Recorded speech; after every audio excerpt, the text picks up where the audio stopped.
안녕하세요. 경기도 광주에 살고 있는 여성입니다.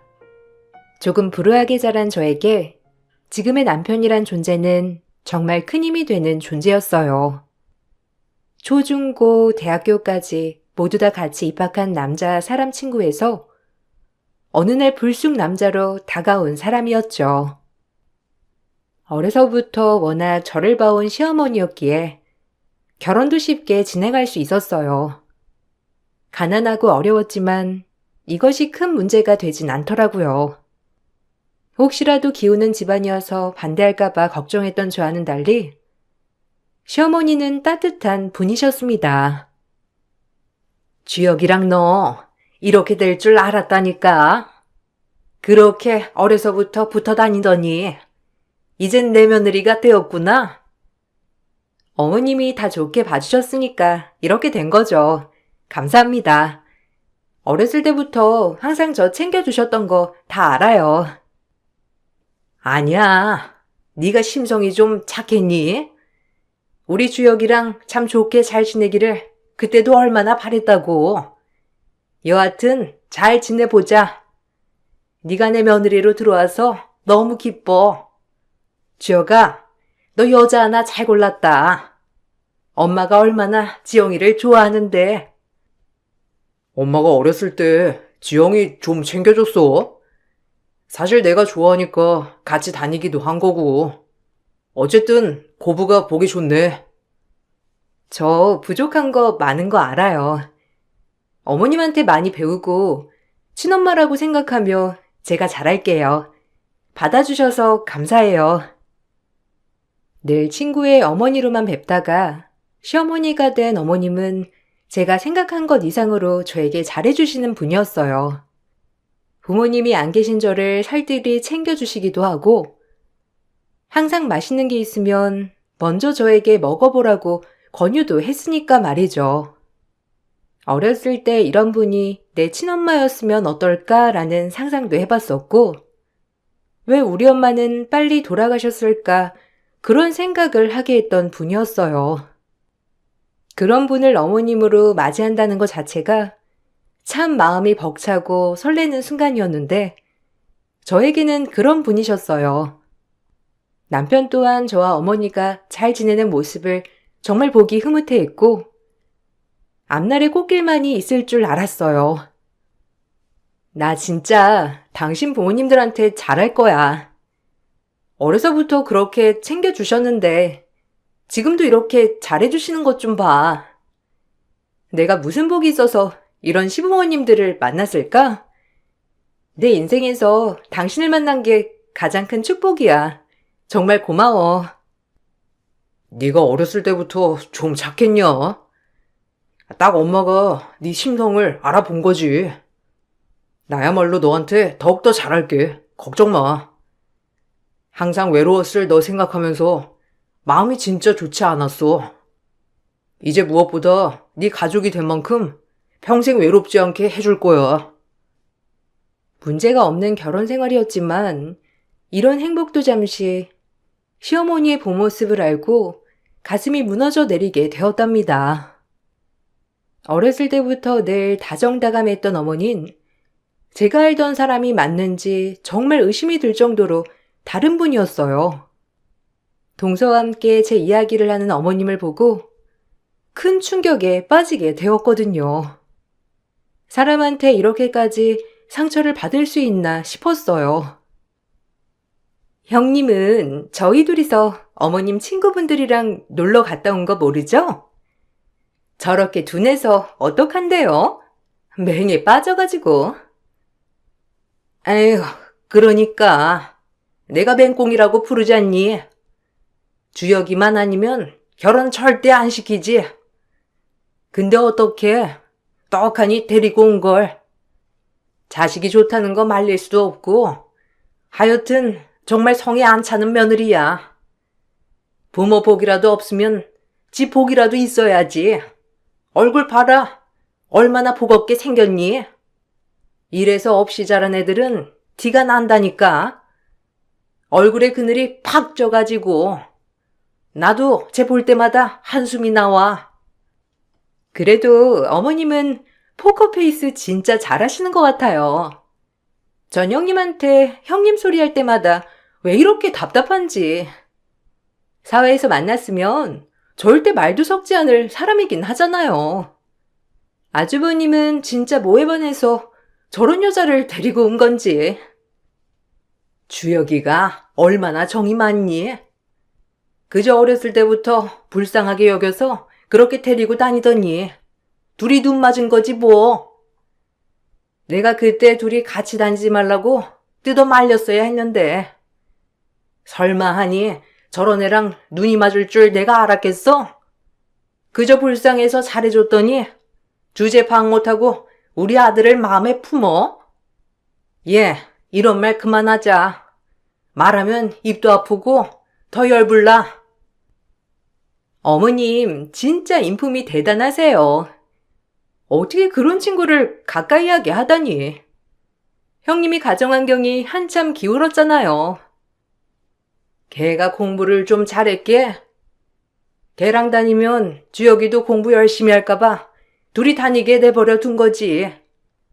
뭐 그 덕에 주혁이가 노무사 됐잖니. 걔가 눈치는 더럽게 없는데 머리는 또 더럽게 좋잖냐. 그래서 주혁이 착실하게 공부하게 한 거지 뭐. 당장이라도 가서 따지고 싶었지만 차마 발길이 떨어지지 않더라고요. 그날 얼마나 울었는지 부모님이 돌아가시고 난 뒤 제일 많이 울었던 것 같아요. 제2의 부모님이라고 생각했던 사람이었으니까 말이에요. 그 일이 있고 나서 시어머니는 정말 여전히 아무렇지 않게 저를 따뜻이 대해주었어요. 저 역시 어머님의 속마음은 다 알았지만 굳이 불만을 만들고 싶지 않아 아무렇지도 않게 행동하였답니다. 속에서 부글부글 끓었던 것도 사실이었지만 어린 시절 저에게 정말 다정다감하게 잘해주신 건 진심이었을 거라 생각하며 남편에게 얘기하지 않았어요. 하지만 그런 어머니를 대할 때마다 가슴이 찢어지게 아프고 이게 뭔가 싶더라고요. 하지만 어머님의 마음을 다 알아서 그런지 어머님의 말에는 항상 뼈가 있었다는 것을 그때서야 깨닫게 되었습니다. 언제나 묘하게 저에게 철벽을 치셔왔다는 것을 눈치 없는 저는 이제야 깨닫게 되었거든요. 아는 지인이 뮤지컬 티켓을 줬는데 둘째랑 다녀올게. 넌 집 보고 있으렴. 너 이런 거 안 좋아하잖니? 시끄럽기만 하고 뭐. 어머님, 얼른 가요. 늦겠어요. 날도 추운데 형님은 집에 계세요. 어차피 봐도 내용이 좀 어렵더라고요. 그래, 너는 날도 추우니까 쉬어. 나랑 둘째만 갔다 오마. 워낙 비싼 티켓이래잖니. 나도 안 가고 싶은데 별 수 있니? 왜요? 전 그런 거 보러 다니면 안 되나요? 저도 뮤지컬 좋아해요, 어머님. 주혁 씨랑 연애 때 종종 보기도 했고요. 저랑은 그런데도 가기 싫으신 거죠? 저 다 알아요. 어머님이 저 애초에 마음에 안 들어 했다는 거. 그때 동서랑 얘기하는 거 다 들었어요. 그런데도 어머님 눈밖에 나고 싶지 않아서 꾹 참았거든요. 근데 진짜 못 참겠네요. 어머님 어쩜 그러세요? 이게 말로만 듣던 시집살이인가요? 아니 어머님은 애초에 저에게 늘 이렇게 대하셨죠? 눈치가 없는 제가 몰랐을 뿐. 갑작스러운 저의 도발에 동서와 어머니는 눈이 엄청나게 커지기 시작했고 이제야 사태 파악이 다 되었는지 어머님은 저에게 아픈 소리를 쿡쿡 내지르기 시작했어요. 동서까지 같이 거들면서 대놓고 얘기를 하니 비수가 꽂히는 것 같았어요. 처음 보는 어머님의 얼굴이었고 그렇게 대놓고 확인 사살을 받으니 마음이 갈기갈기 찢어지면서 정말 아프더라고요. 뭐? 아니 그럼 그때 이 얘기 다 듣고도 너 그동안 나한테 못 들은 척, 그렇게 고상한 척 했던 거야? 너 아주 무서운 애구나? 어쩜 애가 그렇게 깜찍하게 못 들은 척 하면서 아무렇지 않게 나를 대해? 그리곤 속으로 뭐라고 생각했니? 기막혀. 형님, 살쾡이에요? 남의 이야기를 왜 엿들어요, 엿듣기? 그리고 엿들었으면 인기척이라도 하시지. 그냥 잊어보려 했어요. 그동안 어머님을 정말 친엄마처럼 생각했으니까 못 들었다고 혼자 되뇌면서 잊어보려고 했고, 그래서 어머님 볼 때마다 정말 괴로웠어요. 전 어머님을 온 마음을 다해서 진심으로 대했는데 어떻게 그럴 수가 있으세요? 그래, 뭐 다 안다니. 내가 할 말은 없는데 네가 들은 대로야. 솔직히 내가 너 눈에 착이나 했겠니? 우리 주역이 노무사에다가 그렇게 소개해달라고 했던 여자들이 얼마나 많았는 줄 알아? 근데 하고 많은 사람들 중에 그게 너? 내가 얼마나 당황스럽던지. 다 큰 성인이 결혼한다는데 왈가왈부할 수 없는 일이니 허락은 했다만 아직도 기가 차. 어려서부터 주역이 따라 졸졸거리던 너를 내가 떼어놨어야 했는데 그저 불쌍해서 좀 챙겨줬기로써니 그걸 이렇게 갚니? 어머님 말이 맞아요. 형님 진짜 주제 파악하세요. 제가 이런 말씀은 안 드리려고 했는데 저희 집에 한참 딸리잖아요. 넌 입 다물어. 모든 걸 차라리 이렇게 입으로 들으니 속이 시원하네요. 가식 떨지 말고 이렇게 애초에 대했으면 어머님이 기피하던 며느리 절대 보실 일 없으셨을 텐데. 참 방법을 잘못 쓰신 것 같아요. 저 없이 자라고 불우하게 컸어도 남들한테 피해준 적 없어요. 근데 제가 왜 이런 취급을 당해야 해요? 주혁 씨 노무사라고요? 저 대기업 법무팀 팀장이에요. 이건 뭐 쉬운 줄 알아요?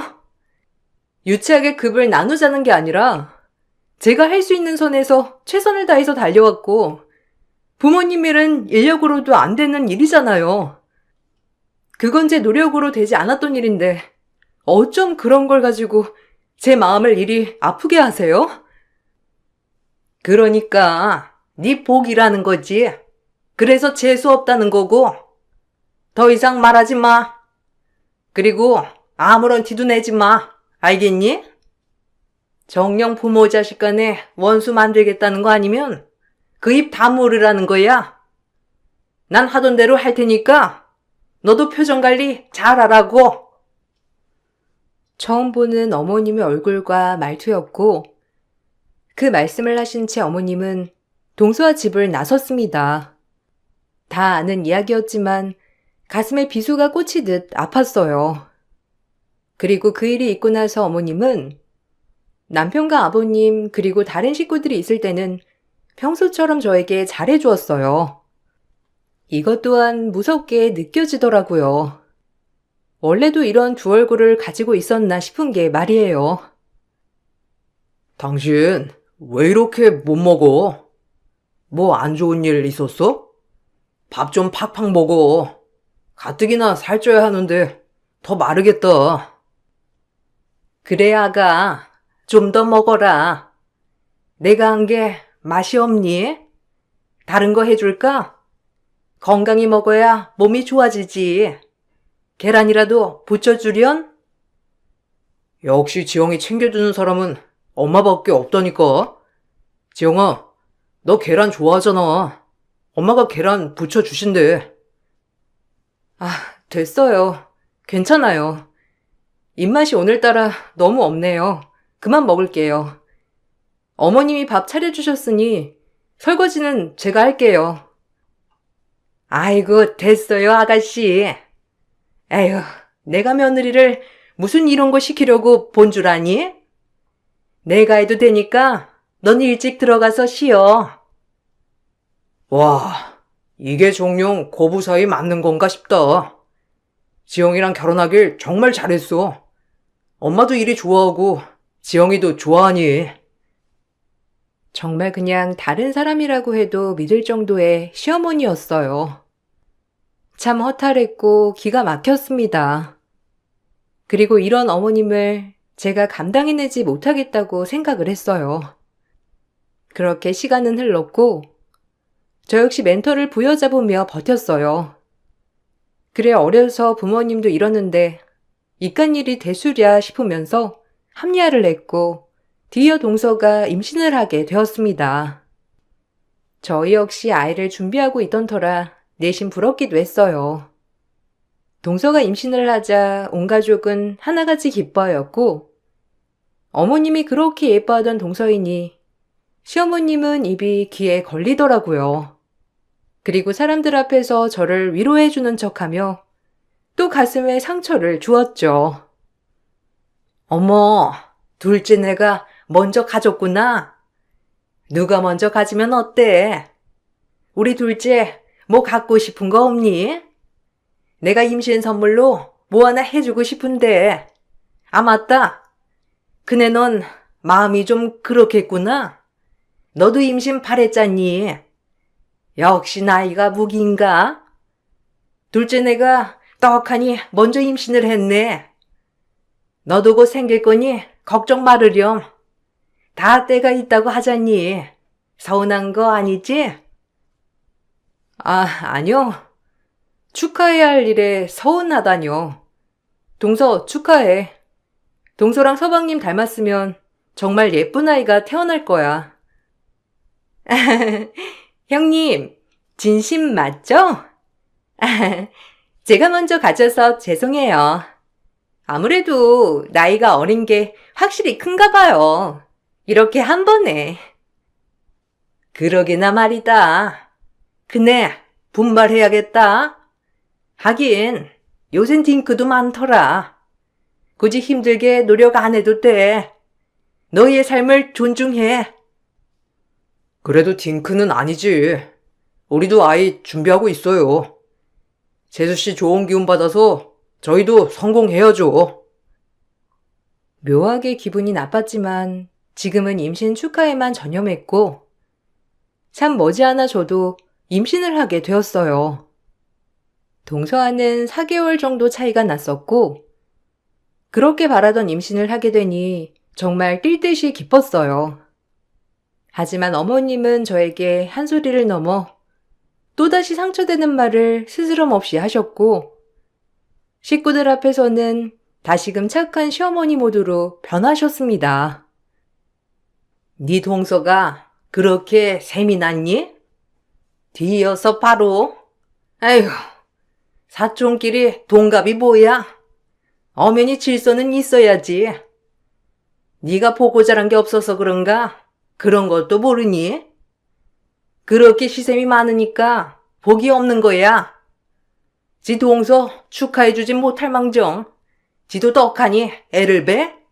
에휴, 진짜 마음에 안 드는 거 투성인데 여기까지만 말할게. 내 말 무슨 뜻인지 알아들었겠지? 제가 임신 바란 거 아셨잖아요. 근데 임신한 게 이렇게 욕들어 먹을 일인가요? 전 아직도 어머님한테 적응이 안 돼요. 제가 왜 이런 말을 듣고 살아야 하는지, 제가 알던 어머님이 맞는지 아직도 믿지 못하겠다고요. 네가 반 무덤이잖아. 그러니까 맹꽁이가 그냥 맹한 척 주는 친절에 고마워나 할 것이지. 남의 마음을 캐? 뭐든지 제 잘못이라고 하는 시어머니였어요. 아이를 가진 전 더 이상 어머님에게 상처를 받으면 안 되겠다 싶어 최대한 어머님과 단둘이 있는 상황을 피했고 온 가족 모두 모인 자리에만 참석을 하였어요. 확실히 어머님을 잘 피하고 나니 상처받는 횟수도 조금씩 줄어들기 시작했죠. 그리고 동서는 먼저 아이를 낳게 되었고 예쁜 공주님을 낳게 되었습니다. 저와 어머님이 같이 병문안을 가게 되었고 거기서 시어머니는 저 들으란 식으로 또다시 동서에게 말을 하더라고요. 아유, 우리 공주. 저 딸은 살림 미천이라고 딸 가진 게 복이란다. 우리 며느리 장해. 출산하는 것도 고생했는데 내가 가만히 있을 수 없지.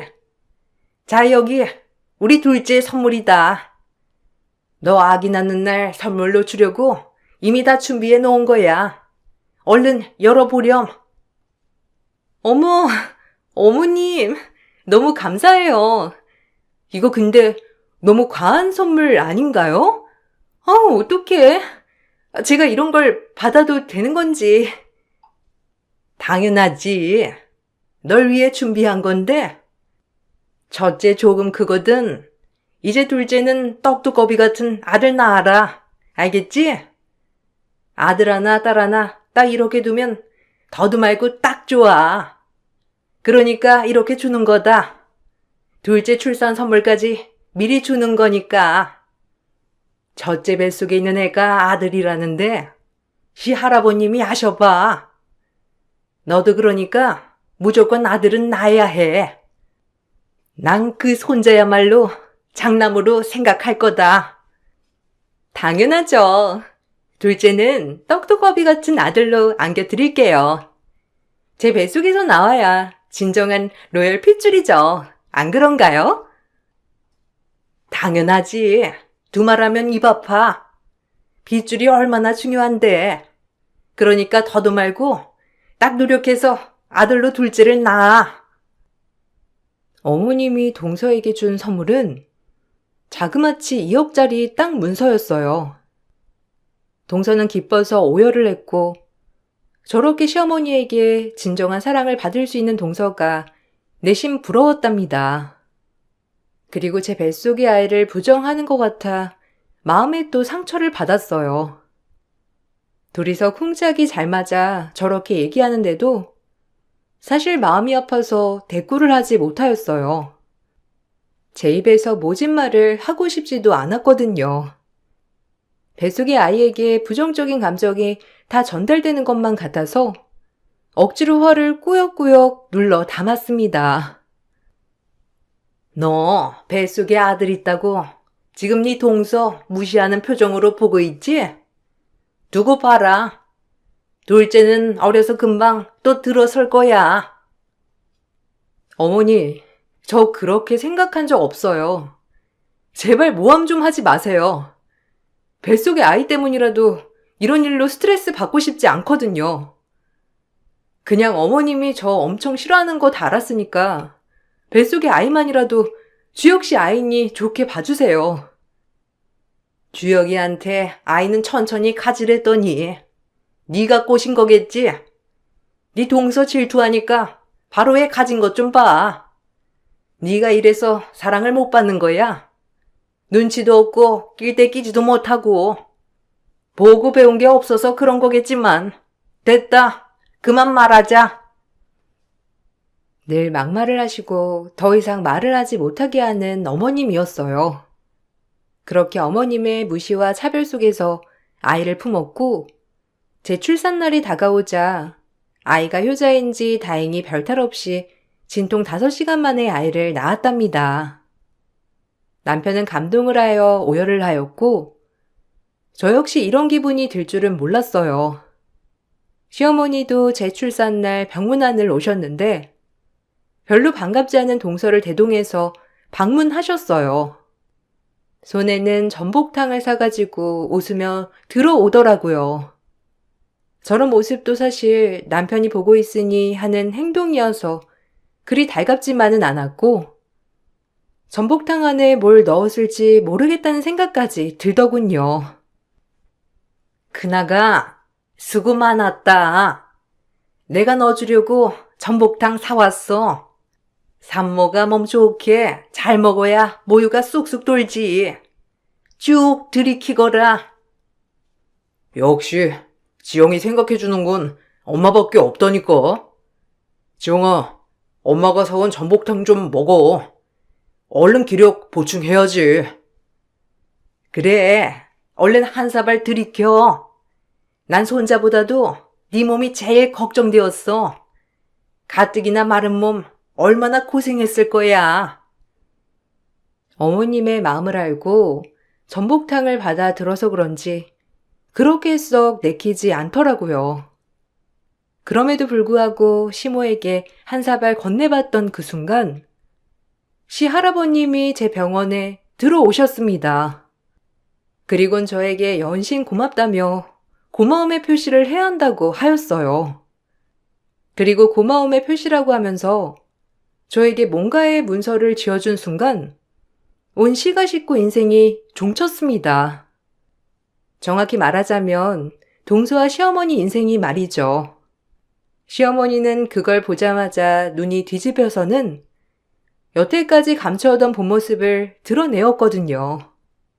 본인이 가장 들키고 싶어 하지 않는 모습을 보여준 순간 온 식구들은 놀라움에 입이 딱 벌어졌어요. 우리 손주 며느리 너무 고맙다. 우리 집안이 대가기한데 네가 대를 이어줬어. 주혁이한테 아들이라는 소식 듣자마자 올라왔다.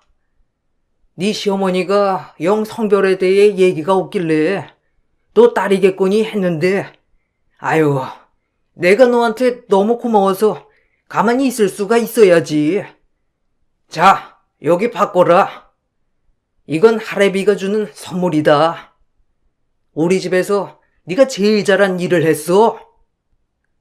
어머, 이건 삼성동에 있는 건물 아닌가요? 이건 너무 과하세요. 전 그냥 당연히 해야 할 일을 했을 뿐인데. 너네 시어머니도 아들 둘 낳고 나한테 많이 받았다. 그러니 너도 당연히 받아야지. 우리 집안의 첫 손자인데. 아유, 아버님. 그래도 이건 아니죠. 요즘 아들딸이 어디 있다고. 그리고 얘가 뭘 했다고 그런 큰 건물을 줘요. 참, 얘 부모도 없고 보고 자란 거 없는 애라고요. 근데 어떻게 우리 집 재산을? 너 그거 받기만 해? 시어머님은 시할아버님의 성격을 뻔히 아셨기 때문에 제 임신 소식과 함께 아이의 성별까지 얘기를 하지 않았고 우연히 남편과 전화 통화를 하게 된 할아버님이 제 아이의 성별을 듣자마자 출산 소식과 함께 올라오신 거였답니다. 그리고 역시나 시할아버님은 저에게 선물이라며 과한 선물을 주셨어요.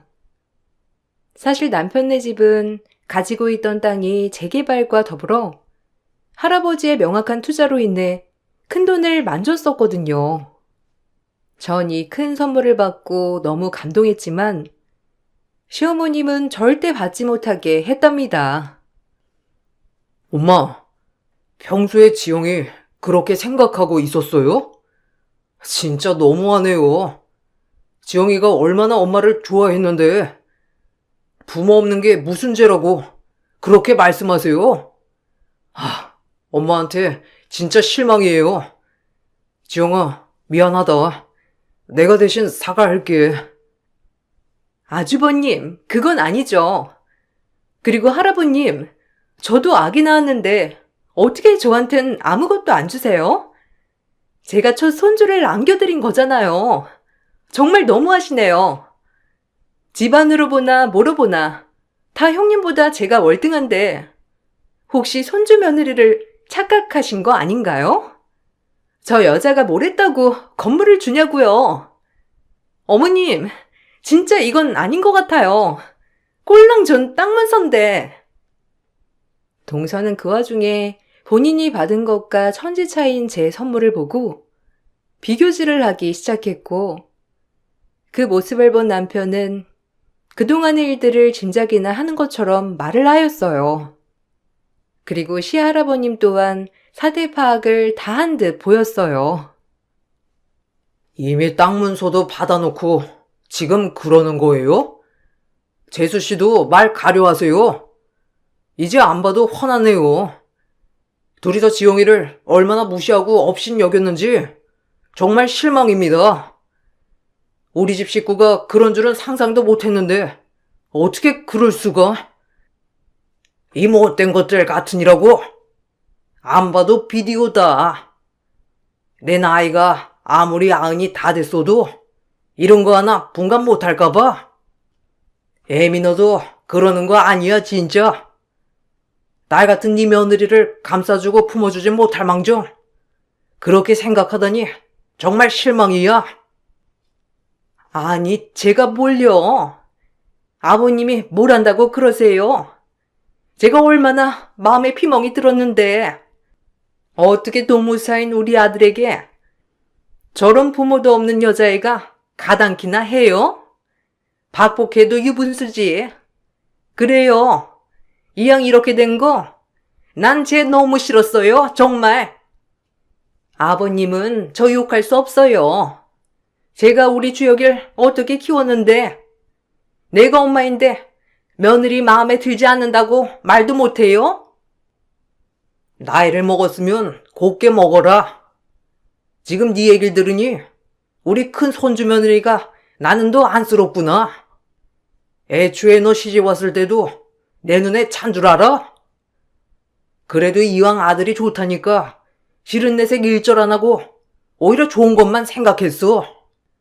너도 그래야지. 어쩜 사람이 제일 치졸한 짓을 해? 애초부터 심술이 가득하더니만 변하질 않지. 변하지 않고 말고. 시어머니는 그럼에도 불구하고 본인의 잘못을 몰랐어요. 그저 건물이 저에게 양도될까봐 그 걱정에만 사로잡혔고, 동서도 마찬가지로 눈이 돌아갔더라고요. 하지만 시할아버님은 그럼에도 저에게 꿋꿋이 건물을 양도해 주셨고, 전 감사히 그 건물을 양도받았답니다. 제가 건물을 받게 되자 시어머니와 동서의 행포는 날이 가면 갈수록 심해졌어요. 하지만 이것 또한 시할아버님이 싹 정리를 해 주셨습니다. 사실 시할아버님은 시어머님을 그 누구보다 잘 아시는 분이었어요. 그네한테 앞으로 조금이라도 뭐라고 하면 너희 나한테 받을 재산 단 한 푼도 없을 줄 알아. 내가 널 모를까봐. 시집 올 때부터 욕심이 끄득끄득. 그걸 숨겨도 티가 나는 걸 넌 모르지? 애초에 알아봤어. 자기 주제도 모르고 말이야. 며느리 잡는 꼴일은 내가 그저 아들을 낳아줬다고 그네를 예뻐하는 게 아니다. 딱 봐라. 부모 없이 자랐는데도 얼마나 성품이며 인품이며 딱 봐도 티가 나잖니. 넌 아무리 노력해도 그 심술티를 못 벗어나는 것처럼 둘째네도 마찬가지야. 아무리 노력해도 따라오지 못하는 게 성품과 인품이다. 넌 네 시어머니 똑 닮았어. 얼굴에 심술이 그득해가지고. 아버님, 정말 너무하시네요. 며느리를 앞에서 이렇게 개쪽을 줘야 시원하세요? 그리고 아버님 같으면 아들을 저렇게 훌륭하게 키워놨는데 웬 부모도 없는 천의 고아가 차지하면 마음이 어떻겠어요? 근데 왜 저만 탓하냐고요? 부모 없는 게 그네 잘못이냐? 넌 아직도 반성을 모르는구나.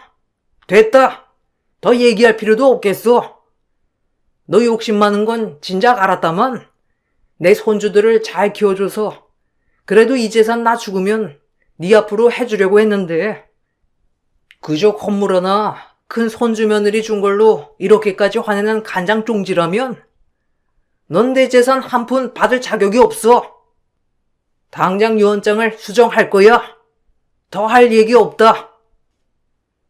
어머, 할아버님, 그건 아니죠. 어머님이 지금 잠깐 이성을 잃으셔서 그래요. 아니면 그 재산 저희 남편이랑 아주버님이 나눠 갖게 되는 건가요? 아유, 그렇다면 뭐 굳이 할아버님을 말리진 않겠지만요. 손주들은 끔찍하시니. 네 시엠이랑 같은 종족인 너한테 내가 이 재산을 줄 것 같냐? 알아서 할 거다, 뒤처리는. 이만 내려가 봐야겠다. 그리고 시할아버님은 곧장 시골로 내려가셨어요. 시어머님 모든 재산을 한 푼도 받을 수 없다고 생각하자 통곡을 하며 울기 시작했고, 그것 또한 저 때문이라며 화를 내었죠. 남편은 그 모습을 보더니 본인 엄마에게 정말 실망을 한 듯 했고, 그 와중에 동서는 그럼 재산 분할이 어떻게 되는 거냐며 본인의 입속만 챙기고 있는 꼴이더라고요. 시어머니가 울든 말든 아무 상관도 안 하는 동서를 보고 있으니 정말 웃음이 나왔습니다.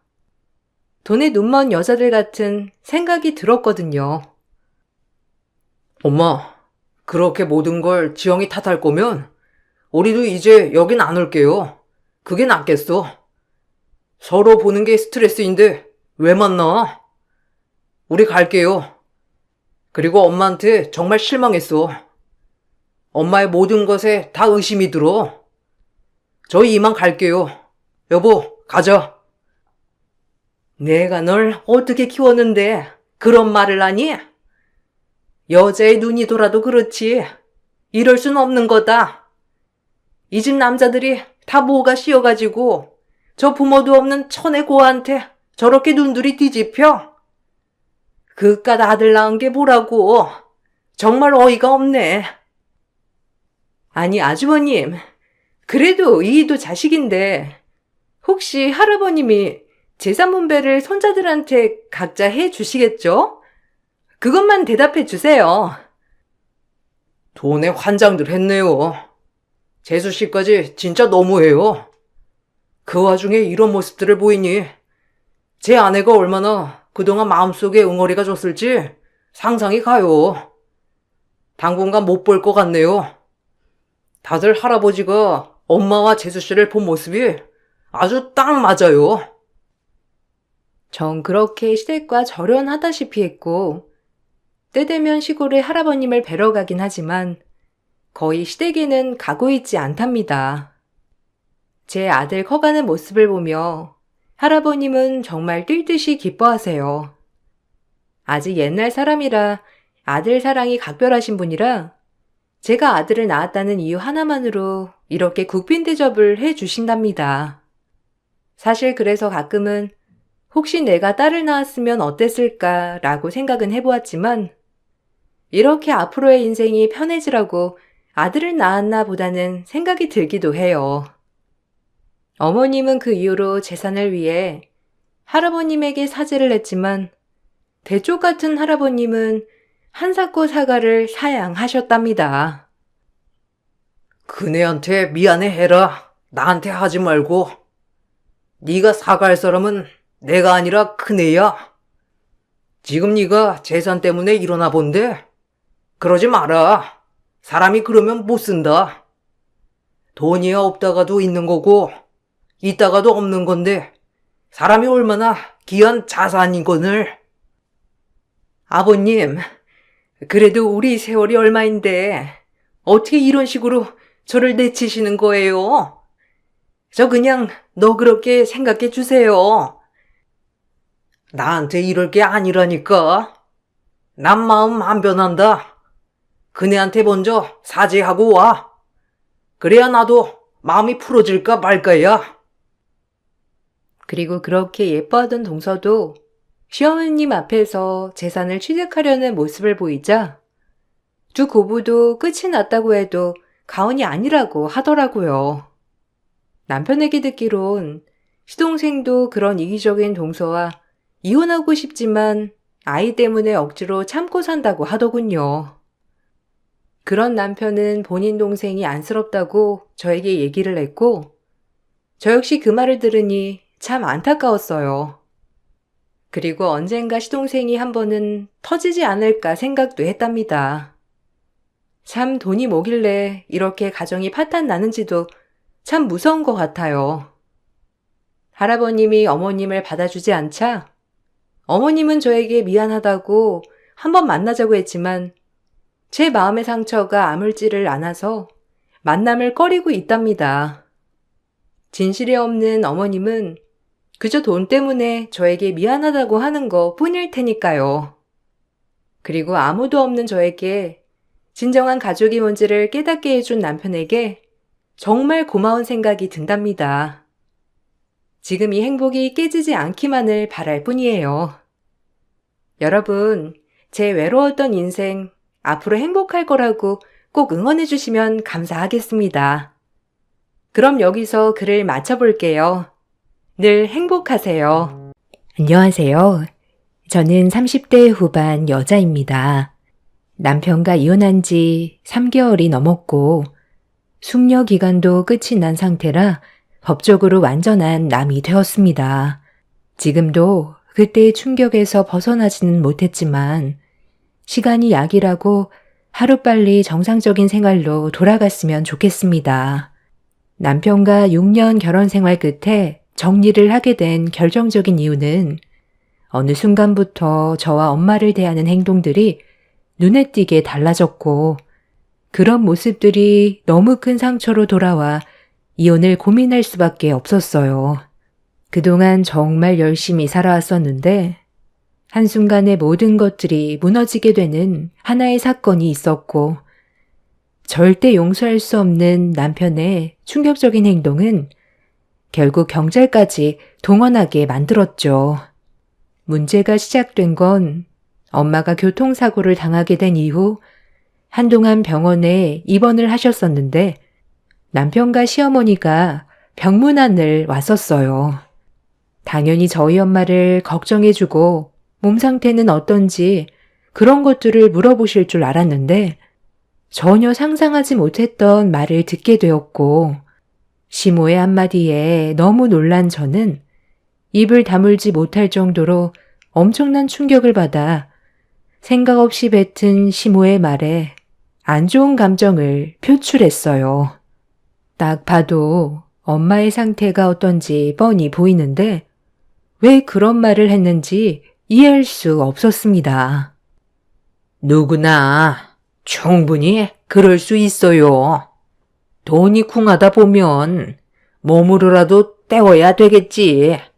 그런데 그거 몇 푼 벌려다가 세상 떠날 수도 있다는 거 모르는 건 아니시죠?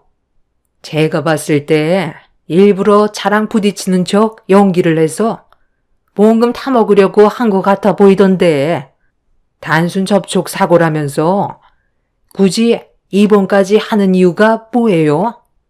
한 푼이라도 더 받으려고 그러는 거 아니겠어요?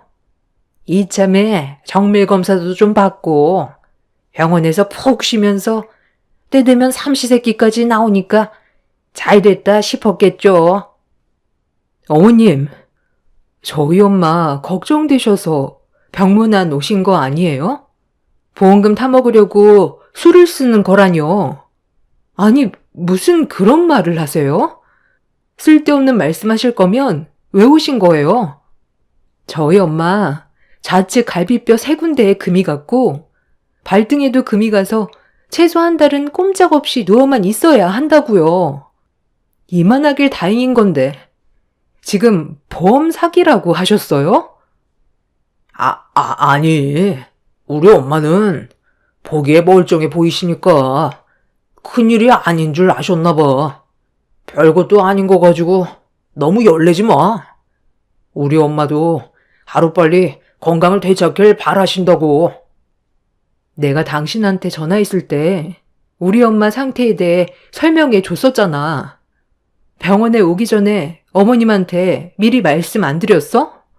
상식적으로 걱정부터 해주는 게 당연한 거 아니에요? 단순 접촉사고라 해도 사람 생명에 위협이 있었던 일이에요. 입장을 바꿔놓고 생각해 보세요. 어머님이 교통사고로 입원했는데 보험금 타먹으려고 계획적인 범행을 저지른 거 아니냐고 의심하면 기분이 어떨 것 같아요? 저희가 돈이 없다 해도 그런 짓을 저지르진 않는다고요. 그런 말 할 수도 있는 거지. 너무 열내는 거 아니니? 나는 그냥 겉보기에 멀쩡해 보이고 사돈어른 돌아가신 지도 벌써 몇 년 됐으니 돈이 좀 쿵해졌나 보다 생각했지. 아니면 그만인 거지. 왜 화를 내고 그래? 어찌됐든 크게 다친 건 아닌 것 같고 얼굴도 봤으니까 저는 약속 때문에 먼저 가보겠습니다. 저희 엄마가 교통사고로 병원에 입원을 했는데 병문안 와서 한다는 말이 보험금 타먹으려고 일부러 사고를 낸 거 아니냐는 말을 했을 때는 기분이 정말 안 좋았어요. 거기에 더해 남편까지 시모를 두둔하니 화가 머리끝까지 올라오게 되었죠. 이런 상황 속에서 시모는 급하게 자리를 뜨고 제 옆에서 자리를 지키고 있던 남편은 눈치도 없이 저희 엄마 저녁 식사는 언제 나오냐고 물어보고 있었습니다. 퇴근하자마자 병원으로 바로 왔더니 배가 고프다며 엄마가 교통사고로 입맛이 없으면 그 식사 자기가 먹으면 안 되겠냐는 어이없는 말을 꺼냈습니다. 남편은 도대체 무슨 생각으로 그런 말을 하는 건지 이해가 되지 않더라고요. 이미 시모 때문에 1차적으로 기분이 상한 상태에서 남편이 2차로 제 속을 뒤집어 버렸고 도저히 참을 수 없었던 저는 남편을 끌고 병실 밖으로 나왔어요. 남편의 생각 없는 행동에 실망을 크게 한 저는 당장 집으로 돌아가라며 화를 냈고 남편은 저에게 손을 내밀면서 돈 좀 달라고 하더군요.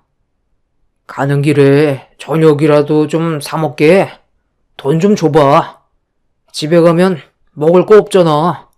장모님 저렇게 되셔서 집에 밥도 안 차려놨을 거 아니야? 한 2만 원만 줘봐. 오래간만에 짜장면에 탕수육 좀 시켜 먹게. 나 내일부터 다시 일하게 됐으니까 2만 원 정도는 줄 수 있잖아. 나도 당신한테 돈 달라고 하는 거 오늘이 마지막이라고.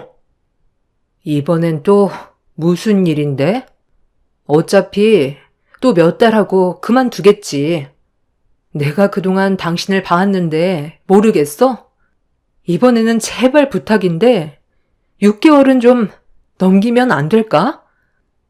이번엔 느낌이 좋으니까 너무 걱정하지 마. 아마 이곳에서 아예 자리를 잡게 될 것 같아.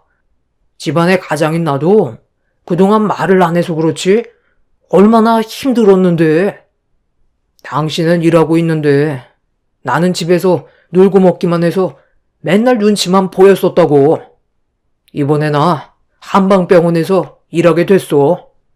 단순 업무 처리인데 보수가 꽤 괜찮은 것 같아.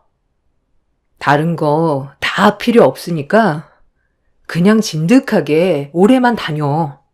그게 내가 바라는 거야.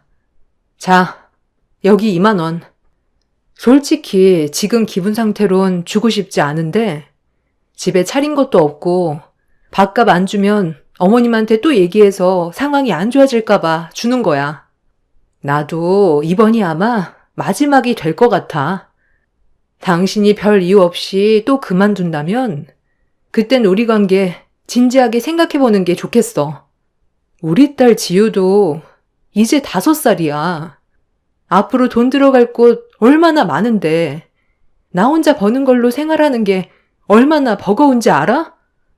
차라리 이렇게 살 바엔 이혼하는 게 좋을지도 몰라. 당신한테 나가는 돈만 줄여도 우리 지우한테 뭐라도 하나 더 해줄 수 있잖아. 나 정말 마지막으로 기회 주는 거야. 알았어. 알았다고. 당신은 어떻게 얼굴만 마주하면 잔소리냐? 누구는 이런 식으로 살고 싶은 줄 알아? 나도 남들한테 떵떵거리면서 살고 싶어. 남편은 제 손에 들려있던 2만 원을 낚아챈 뒤 뒤도 안 돌아보고 집으로 돌아갔어요. 남편만 보면 한숨밖에 안 나왔고 답답하기만 했었어요. 6년의 결혼 생활 동안 일자리만 수없이 옮겨 다녔었죠.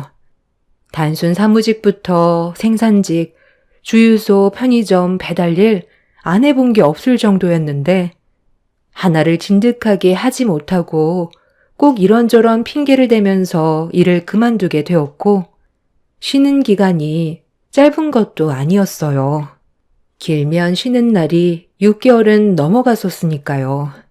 일자리를 구하지 못해 집에서 쉬고 있으면 집안일이라도 도와줄 수 있는 건데 손가락 하나 까딱하지 않고 먹은 건 제때 치우지 않아 밥그릇에 달라붙어 있는 밥풀은 말라 비틀어져 있고 아이는 방치해 두고 소파에 누워서 잠이나 퍼질러 자는 남편 때문에 몇 번이나 이혼 생각이 들었었어요. 그런데도 참고 있었던 건 제 아이가 이제 5살밖에 안 됐고 언젠가는 남편도 정신 차리고 적성에 맞는 일자리 찾아 자리를 잡을 수 있을 거라는 희망 하나로 기다려주고 있었습니다. 하지만 그것도 잠시 남편은 마지막이라고 했던 일자리를 그만두게 되었죠. 그래서 더는 함께 살기 너무 힘들다고 속에 있던 말들을 전부 다 꺼내놓게 되자 제 말을 듣던 남편이 꽤 큰 충격을 받았는지 다음 날부터 일자리를 알아보기 시작했어요. 하지만 그것도 오래가지 않을 것 같아 큰 기대는 하지 않았었고 한방병원에서 일자리를 구했다며 밥값을 받아갈 때 이번이 마지막이 될 것 같았어요. 최소 1년도 다니지 못한다면 남편과는 정리하기로 마음먹고 있었습니다. 그렇게 남편은 한방병원에서 일을 하게 되었고 엄마는 병원에서 충분히 치료를 받은 뒤 퇴원을 하셨어요. 아빠가 암으로 돌아가시지만 않았어도 저희 집안이 무너지는 일은 없었을 텐데 집안의 버팀목이 얼마나 큰 비중을 차지하는지 아빠가 세상을 떠나신 뒤 뼈저리게 느끼고 있었습니다. 그리고 저희 아빠가 살아 계셨을 때는 시어머니도 입을 함부로 놀리지 않았었는데 아빠가 떠나시고 엄마 혼자 남게 되자 시모는 저희 엄마와 가끔 얼굴을 마주할 때면 은근히 무시하는 말투로 상처를 줬어요. 엄마가 착해서 한 귀로 흘려 넘기는 거지. 성격 좀 있는 사람이었으면 시모의 머리채를 잡고 난리를 쳤을 겁니다. 병실에서 시모가 생각 없이 뱉은 말에 제가 오히려 욱할 정도로 개념 없는 행동을 자주 보였어요. 남편도 문제지만 시모도 그동안 남편과 결혼 생활을 지속해 오면서 저를 너무 힘들게 했었기 때문에 그만 포기하고 싶은 마음이 너무 컸었어요. 여러 가지로 시댁과 마찰이 많았던 터라 버티는 건 이미 한계를 넘어선 상태였어요. 그렇게 힘든 날들을 보내는 동안 남편은 새로 취업한 한방병원에서 꾸준히 일을 했었고 2달 동안 아무 일 없이 잘 다니고 있는 모습을 저에게 보여줬어요. 제가 힘들어한다는 걸 알기라도 하는 듯 열심히 다니고 있는 모습이 어느 정도 화를 가라앉히게 만들었습니다. 시모는 엄마가 입원했을 때 병문안 온 이후 제가 일부러 찾아뵙지 않았어요. 시모에게 안 좋은 감정 상태가 남아 있었기 때문에 굳이 먼저 연락드릴 필요 없다고 생각했었습니다. 그렇게 한동안 조용히 지내고 있었는데 병원에서 완치 판정을 받고 퇴원을 했던 엄마가 몸이 좀 불편하신지 교통사고 후유증을 호소하셨어요. 병원에서 처방해준 약을 먹으면 좀 괜찮아지긴 한데 그것도 일시적일 뿐 약을 복용하지 않으면 여기저기 많이 쑤시고 두통 때문에 잠도 잘 못 주무신다는 말을 듣게 되었습니다. 그래서 고민한 끝에 한방병원을 가보기로 결정을 하게 되었고 남편이 일하고 있는 곳으로 엄마를 모셔갔어요. 엄마는 아빠가 돌아가시고 저희 집 근처로 이사 오셔서 남편이 일하는 한방병원이 제일 가까워 일단 그곳에서 진료를 받아보기로 했던 거였죠. 그런데 남편이 일하는 병원에 도착을 하는 순간 예상하지 못했던 일들이 펼쳐지게 되었습니다. 아니, 사돈이 여긴 또 무슨 일 때문에 오셨어요? 제 아들이 여기에서 일하는 걸 알고 혜택이라도 좀 받으려고 오신 거예요? 이제 막 2달 된 제 아들한테 그런 부탁하면 일하는 동안 얼마나 눈치가 보이겠어요? 다른 한방병원으로 가시는 게 좋을 것 같은데요? 제 아들 일 좀 편하게 할 수 있게 그냥 좀 놔두세요. 어머님, 얼굴 보자마자 무슨 그런 말을 하세요? 지우 아빠가 하는 일이 뭐 얼마나 대단하다고 혼자서 흥분하고 그러세요. 어머님이야말로 그이가 일하는 병원에 오시는 게 오히려 불편한 상황을 만든다는 건 생각 안 해보셨어요? 그리고 어차피 또 뭐가 마음에 안 든다면 이 핑계 저 핑계 대면서 일 그만둘 게 뻔할 텐데요. 그리고 이 동네에 가깝고 제일 큰 한방병원은 이곳 한 곳뿐이라 다른 병원에 가려면 차를 타야 돼서 일단 이쪽으로 온 거지. 그이가 있어서 굳이 이쪽으로 온 건 아니에요. 누가 보면 지유 아빠가 한의사 정도 되는 줄 알겠어요. 저희 엄마 진료받아야 하니까 가로막지 말고 그만 비켜주세요. 어머님은 그 말투부터 고쳐야겠어요. 너? 지금 말 다 했니? 교통사고 크게 난 것도 아니면서 엄살 부리는 사돈보다야 건강한 내가 100배 1000배 낫지. 남이 보면 죽을 병 걸려서 온 줄 알겠네. 내 아들 일하는데 신경 쓰이게 하지 말고 나가서 파스나 사붙여. 이제 마음 잡고 겨우 적성에 맞는 거 찾아서 일하는데 왜 방해를 하려 들어? 시모가 지갑에서 3,000원을 꺼내더니 엄마 얼굴을 향해 3,000원을 던졌어요. 저는 엄마 진료를 보러 온 거지 남편을 만나러 온 것도 아닌데 제 앞을 막아선 시모의 행동에 화가 치밀어 올랐고 왜 그런 행동을 하는 건지 더는 이해하고 싶지도 않아 시모를 밀치며 들어가려 하자 저를 가로막아섰고 병원 입구에서 저와 시모의 언성이 높아지자 병원 관계자들이 달려와 말리기 시작했고 시모는 더욱더 흥분하면서 저를 보며 난리를 쳤어요.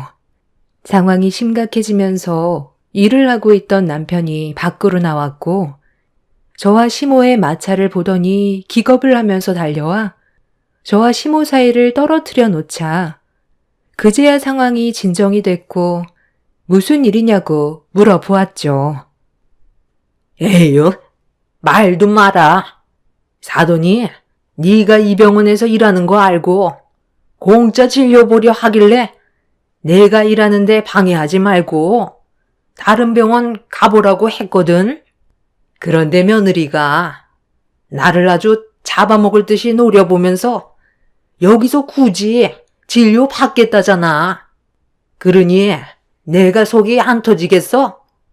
여기 병원에서 일하는 직원은 가족들 단순 진료가 무료인 거 알고 있어도 일한 지 얼마 되지도 않았는데 생각 좀 하고 행동을 해야지. 2달밖에 안 된 우리 아들이 얼마나 눈치가 보이겠어. 그래서 다른 한방병원에서 진료 받으라 했던 건데 이게 내가 잘못한 거니? 우리 아들이 마음 잡고 제대로 일 좀 해보겠다고 땀 흘리며 뛰어다니고 있는데 너는 도와주지는 못할 망정 오히려 방해를 하고 있어? 나도 참을 만큼 참았고 더는 너를 며느리로 받아주고 싶지도 않다. 내 아들 인생 방해하지 말고 이제 그만 끝내거라. 제가 하고 싶은 말을 대신해 주셨네요. 제가 저 인간 때문에 그동안 얼마나 속이 뒤집어졌는지 아세요? 누가 참고 있었는데요. 이혼은 제가 원하는 거라고요. 그리고 방금 뭐라고 하셨어요? 이 병원에서 일하는 직원은 가족들 단순 진료가 무료라고요? 저는 그 말 처음 듣는데요. 저 인간이 어머님한테만 귀띔해 줬나 봐요. 저는 방금 한 말을 오늘 처음 들었거든요. 팔은 안으로 굽는다더니 이런 식으로 우리 가족을 무시하고 있던 거였어? 2달 동안 나는 그런 사실 전혀 모르고 있었는데? 그래서 이 난리를 친 거예요. 어머님이 왜 이 병원에 있었는지 알겠네요. 가족이니까 진료를 무료로 받을 수 있어서 어머님이 혜택 받으시려고 기다리고 있던 거였죠? 그런데 갑자기 엄마랑 내가 저 인간 일하는 이 병원으로 한꺼번에 오니까 가족 모두 무료로 진료를 받게 되면 저 인간 눈치 보이고 부담 줄까봐 그런 거였어요? 그래서 저희 보고 병원에서 나가라고 화를 내면서 3,000원을 저희 엄마 얼굴에 던진 거예요? 나 참 어이가 없어서 아까 왜 혜택 얘기를 하나 했네요. 그래, 나 혼자 진료받을 생각이었는데 사돈까지 받게 되면 내 아들이 눈치가 보일까봐 그래서 다른 병원으로 가라고 한 거였다. 그게 뭐 잘못된 건데? 도대체 무슨 일이길래 밖이 왜 이렇게 시끄러워요? 잠깐만 좀 비켜보세요. 아니, 이런 형편없는 곳엔 어쩔 일로 오신 거예요? 몸은 좀 괜찮으세요? 전화라도 한 통 주셨으면 미리 준비를 하고 있었을 텐데요. 벌써 움직이셔도 되는 거예요? 제가 일이 너무 바빠서 처음 입원했을 때 찾아뵙고 그동안 못 갔었어요. 아이고, 원장님이 여기서 일을 하고 계셨어요? 그때 저한테 한의사라고 얘기한 건 기억하는데 명함 주신 걸 잃어버려서 깜빡 잊고 있었거든요. 보험사에 문의라도 해볼 걸 그랬네요. 다른 지역에서 계신 줄 알았죠. 여기 병원인 줄 알았다면 진작 와볼 걸 그랬어요. 제가 요즘 사고가 난 이후로 계속 두통에 시달리고 있거든요. 어지럽기도 하고요. 다 제 잘못이죠. 그때 앞만 똑바로 보고 운전했으면 이런 일도 없었을 텐데 정말 죄송합니다.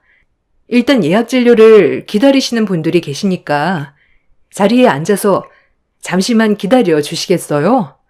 최대한 빨리 안내해 드릴게요.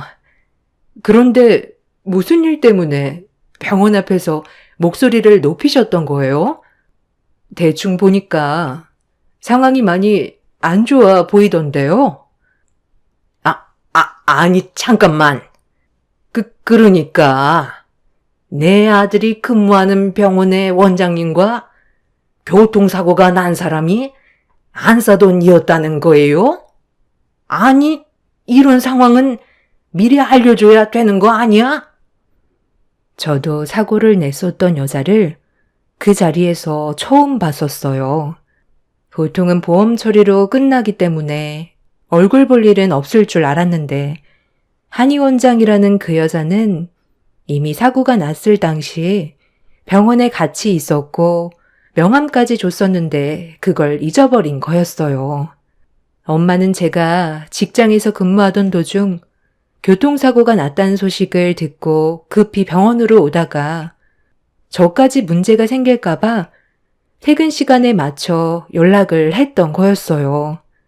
전화를 하셨을 때도 병원에 볼 일이 있어서 들렸다고 하셨지 교통사고 소식은 끝까지 숨기셨어요. 나중에 병실로 들어오고 나서야 알게 된 거였죠. 그 사이 사고를 냈던 한의 원장은 돌아간 상태였고 저는 그런 사실을 모르고 있던 거였죠. 엄마도 정상적인 보험 처리는 끝이 났었기 때문에 그 여자에게 연락할 필요가 없다고 생각했던 것 같았어요. 그런데 동네 한의원에서 근무하고 있었을 거라곤 전혀 모르고 있었죠. 남편과 시모도 이 사실을 모르고 있었는지 많이 당황스러워하는 얼굴로 분위기를 살피고 있었는데 제가 원장님한테 여기서 새로 근무를 하게 된 사람이 저희 남편이라고 얘기하면서 좀 전의 상황을 대충 설명을 했어요. 시모가 난리친 상황에 대해 알게 된 원장님은 얼굴 표정이 굳어버렸고 시모는 거품을 물면서 최대한 상황을 좋게 풀어나가려 했지만 분위기는 좀처럼 회복이 되지 않았습니다.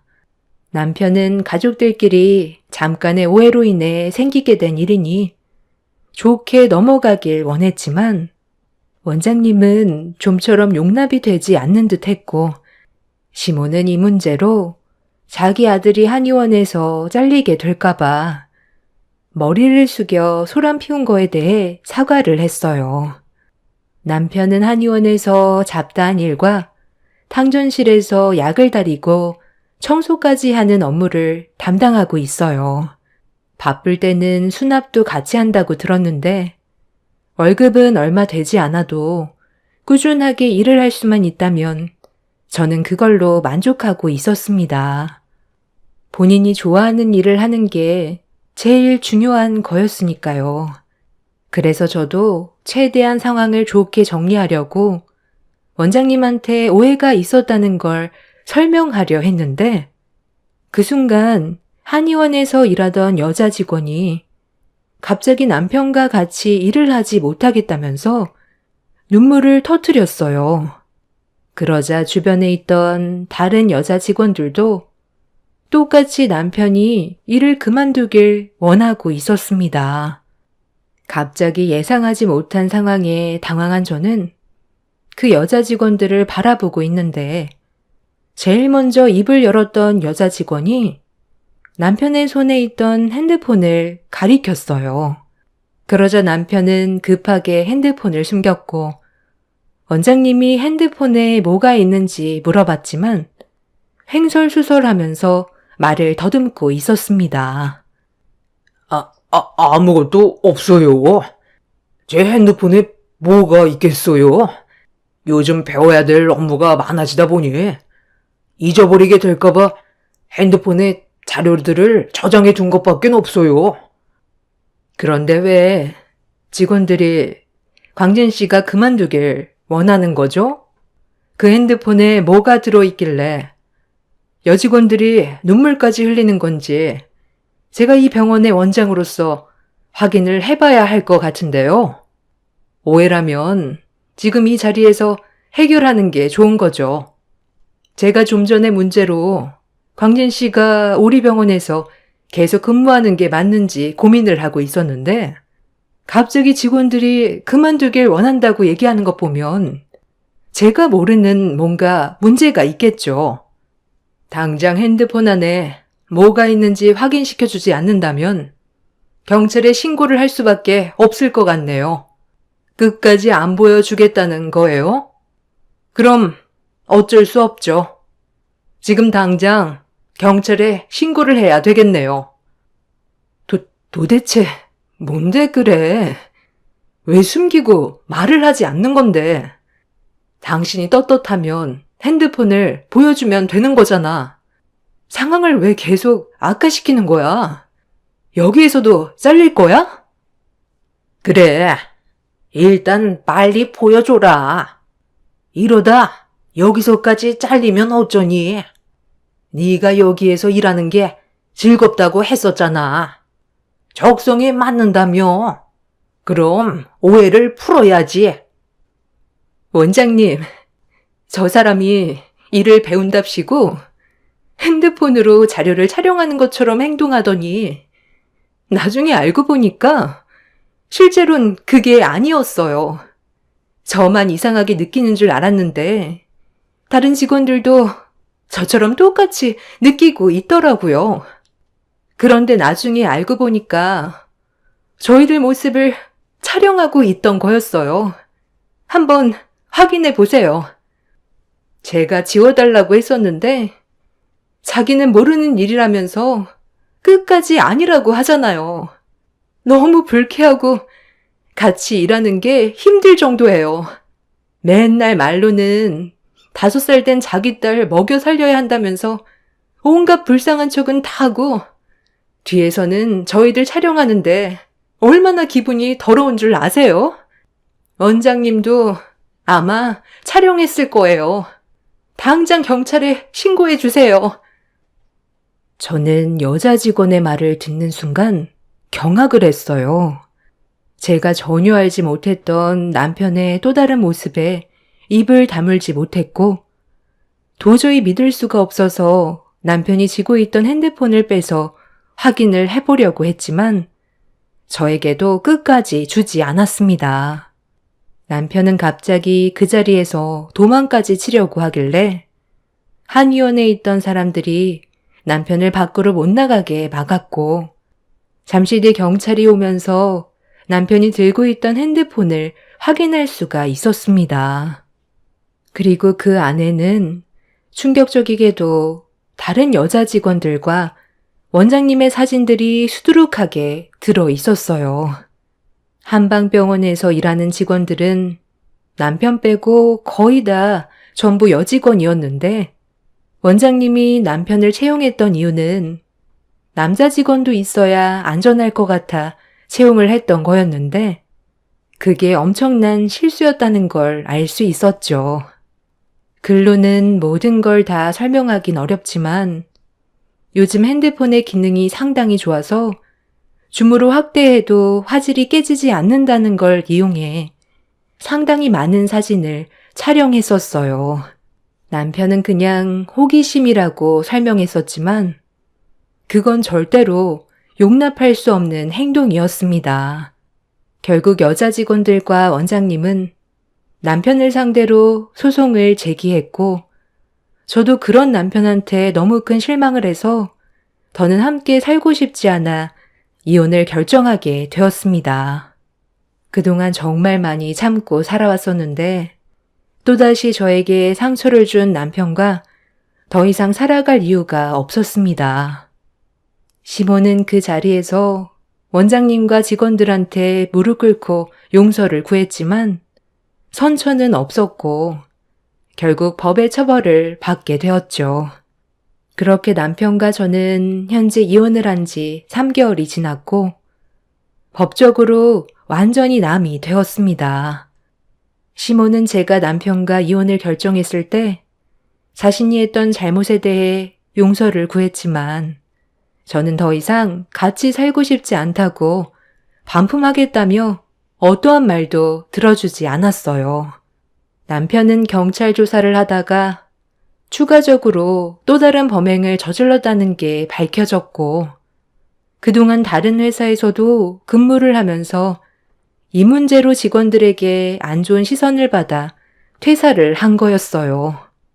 일이 커지기 전에 남편이 퇴사를 해서 저는 전혀 알지 못했던 거였죠.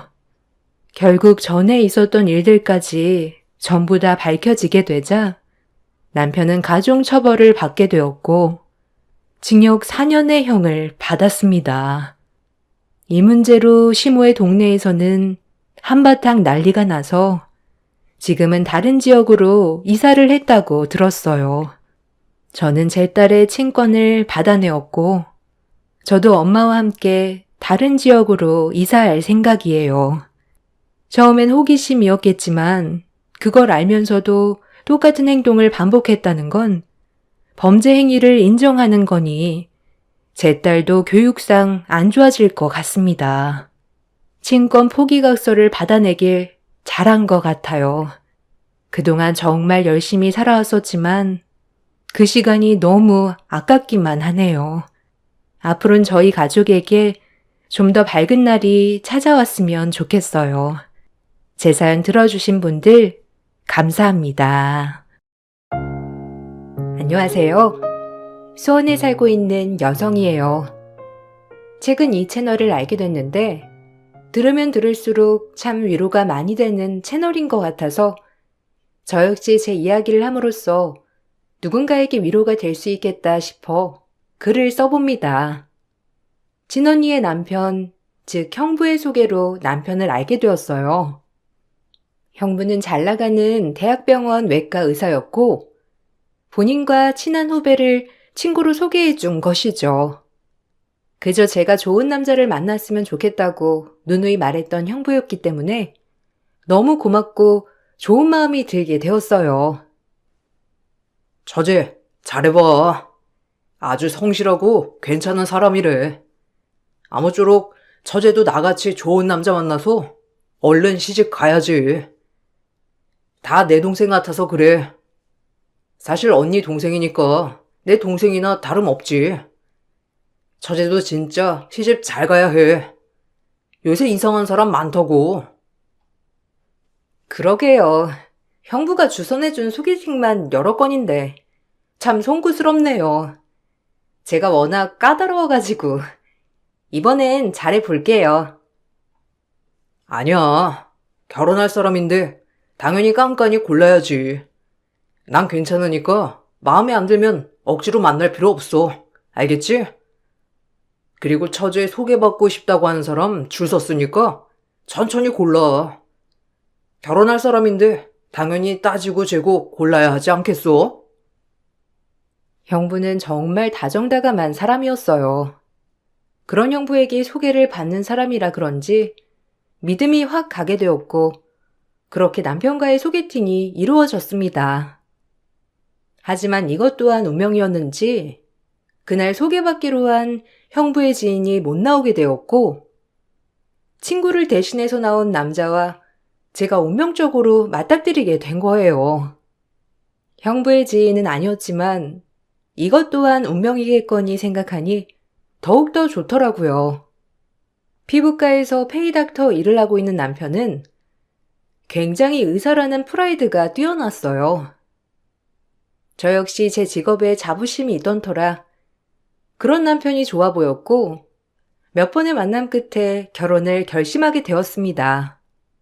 저와 살아온 환경과 가치관이 다른 사람이었지만 서로 다른 매력에 이끌리듯 그 사람에게 점차점차 제 마음이 녹아들고 있었어요.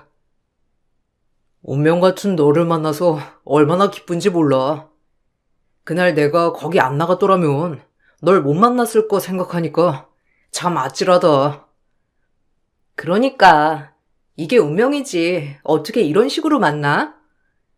그날 당신이 대타로 나온 거라며 너무 잘 된 거지 오히려. 이렇게 잘 맞는 궁합이 없으니까 결혼까지 약속한 만큼 우리 싸우지 말고 알콩달콩 잘 살아보자. 많이 이해하고 배려할게. 내가 더 잘해야지. 이런 공주님을 만났는데. 진짜 당신 부모님한테 엎드려 절할 판국이라니까. 너무 고마워. 오히려 이런 것이 운명이라고 생각했고 결혼을 준비하는 과정에 있어서 처음엔 나쁘지 않았어요. 하지만 남편은 어딘가 모르게 약간 쪼잔한 느낌이 드는 사람이었어요. 애매한 것들로 조금씩 균열이 생기자 답답한 마음이 들더라고요. 세상에 완벽한 사람이 없듯이 나 또한 이런 점은 조금 내려놔야겠다고 제 자신을 다스리게 되는 계기도 되었어요. 저번에 어머님 모시고 초밥집 갔잖아. 그날 41만 원 나갔더라. 계좌번호 부를 테니까 반 정도 보내줬으면 좋겠어. 어? 그거 자기가 엄마 대접하고 싶다고 해서 사드린 거 아니야? 아, 뭐 알겠어. 근데 좀 당황스럽다. 남도 아니고. 이렇게 더치페이 하는 거 자체가 좀 이해가 안 가네. 남자는 좋아하면 돈이고 시간이고 아깝지 않다던데, 아니야? 당연히 안 아깝지. 그게 아니라 정확히 하자는 거야. 이번 달에 내가 지출 많았잖아. 이게 좀 부담스러워서 그래. 내가 좀 힘들게 살았잖아. 저축도 해야 하고 이번 달에 돈이 좀 많이 들어가가지고 그래서 그래. 내 마음 이해 못하는 거 아니지? 당신은 몰라. 이 없이 산 서러움을. 당장에 쪼잔해 보일지라도 아마 나중엔 날 더 이해하게 되는 날이 올 거야. 결혼 준비로 지출이 많았던 것은 사실이었기 때문에 그냥 그러려니 하고 넘어갔어요. 사실 쪼잔하게 바깥 가지고 왈가왈부 하고 싶진 않았답니다. 저희 집이 여유가 많이 있는 편이었기 때문에 돈 가지고 그러고 싶지 않았던 게 가장 컸던 것 같아요. 남편은 가끔 저에게 과거 얘기를 하며 본인이 불우했던 어린 시절 얘기를 했었고, 그 얘기를 들을 때마다 마음이 안 좋았던 것들도 많았어서 그냥 그러려니 했어요. 살아온 환경이 달랐기 때문에 그럴 수도 있겠다 싶은 마음이 가장 컸답니다. 진짜다. 어려운 환경에서 빼어난 인물 나온 격이야. 우리 엄마 파출부 일에, 아빠 대리기사에. 그래서 이악 물고 공부했어. 남들이 아빠 엄마 무시하는 거 알았으니까. 그래서 이렇게 의사 된 거야. 덕분에 너같이 좋은 여자도 만났고, 이제 부모님 걱정은 정말 덜었어. 그랬구나. 많이 힘들었겠다. 의사 공부하려면 진짜 보통 일이 아니었을 텐데. 어머님, 아버님도 얼마나 자랑스러우실까? 이제 효도하는 일만 남았지. 우리 부모님이 당신도 엄청 좋아하니까 나도 뿌듯하고 너무 좋아. 정말 기쁘다. 내가 더 잘할게. 당신이 우리 집에 잘하려고 하니까 나도 시댁에 더 잘해야지. 힘들게 살아오신 만큼 다 보상해 드리고 싶어. 그럼 우리 엄마 가방 하나만 사줄래? 사실 너 명품 가방 들고 다니는 거 보니까 엄마가 안쓰럽기도 하고, 내가 사주면 당연히 좋아하시겠지만 며느리가 사줬다고 하면 아마도 입이 찢어지실걸? 너한텐 이 정도는 해줄 수 있는 거잖아. 어? 결혼할 때 선물로 해드릴게. 당신이 그렇게 원하는데 그 정도야 해드릴 수 있지. 나 역시 당신을 키워주신 분인데 이게 뭐가 아깝겠어. 당신 의사 수입으로 어머님 가방도 안 사드리고 뭐 했어. 내가 다음 달에 사드리던지 할게. 가끔 조금 엉뚱한 요구를 하는 남편이었지만 그것마저도 효심이 깊은 거라고 생각했어요. 그리고 저희 부모님께 아들같이 살갑게 굴었기 때문에 그런 요구쯤이야 다 해드릴 수 있을 정도였습니다. 그저 좋은 모습만 보려고 생각했던 것 같아요. 힘들게 자라온 남편의 생활이 얼마나 힘들었을까 싶은 마음도 들었고, 이제라도 편해져서 다행이다 싶었어요. 그리고 어렵게 살았던 환경에서도 본인을 공부시켜준 부모님에게 효도를 하겠다는 그 마음도 정말 멋지게 보였던 것 같아요. 우리 며느리 아주 예뻐 죽겠어. 네가 혼수 준비하면서 우리 집 냉장고랑 세탁기도 바꿔주겠다고 했다면서? 지난달에는 가방도 사주더니 너무 무리하는 거 아니니? 아유, 나야 이렇게 해주면 그저 고맙게 받겠지만 말이야. 네, 윤기 씨한테 들으니까 냉장고랑 세탁기 20년도 더 됐다고 하더라고요. 요즘 전자제품들이 편하게 좋게 나왔거든요. 어머님도 이제 좀 편하게 쓰시라고 제가 준비해봤어요. 다행히 어머님 마음에 드신다니 기쁘네요. 당연히 기쁘지. 역시 이 시절라서 그런가? 쓸 땐 쓰고 아주 통도 크고 좋구나. 우리 아들이 어떻게 이런 복덩어리를 데려왔는지 너무 기뻐. 아주 천생연분이 따로 없다. 이렇게 우리 집 식구가 된 걸 환영한다, 새아가. 잘 지내보자꾸나. 저 이렇게 예뻐해 주시는 것도 너무 감사한데 복덩어리라뇨. 너무 과한 칭찬이세요. 제가 더 잘할게요, 어머님. 순조로운 결혼 준비였어요. 저희 집 부모님도 성실한 남편을 정말 좋게 보았고, 형부와도 의사 선후배 사이였기 때문에 가족끼리 만났을 때 전혀 이질감이 들지 않았어요. 그렇게 행복할 것만 같던 결혼 준비였고, 전 디데이를 세가며 결혼식을 기다리고 있었어요. 하지만 결혼식 9일을 남겨두고 갑작스럽게 저희 아빠 사업이 어렵게 되었다는 소식이 전해졌습니다. 한 번도 흔들리지 않았던 사업체였기 때문에 가족들의 충격은 크게 다가왔어요. 저 역시 어깨가 처진 아빠의 모습을 보자니 마음이 아파 견딜 수가 없었고, 그럼에도 가족들은 제 결혼에 피해갈까봐 그저 저한테는 애써 웃어 보이려고 했어요. 내가 니들 볼 면목이 없다. 이번에 못 막으면 부도 처리 될 수도 있는데 어쩌냐? 아, 이 집 팔고 건물 팔아도 될까 말까인데. 장인어른, 힘드시면 일단 저희가 살고 있는 집이라도 뺄까요? 그래도 집값이 엄청 오른 집이라 꽤 도움이 될 텐데. 어머, 자기가 그렇게 얘기해주니까 눈물 난다. 그래도 가족이라고 우리 아빠 많이 생각해줘서 너무 고마워. 말만으로도 든든해. 내가 이렇게 너희한테 이런 말 하면 안 되는데, 자네 마음만 받을게. 이번에 정말 감동했어. 아니요, 제가 이곳저곳 알아볼게요.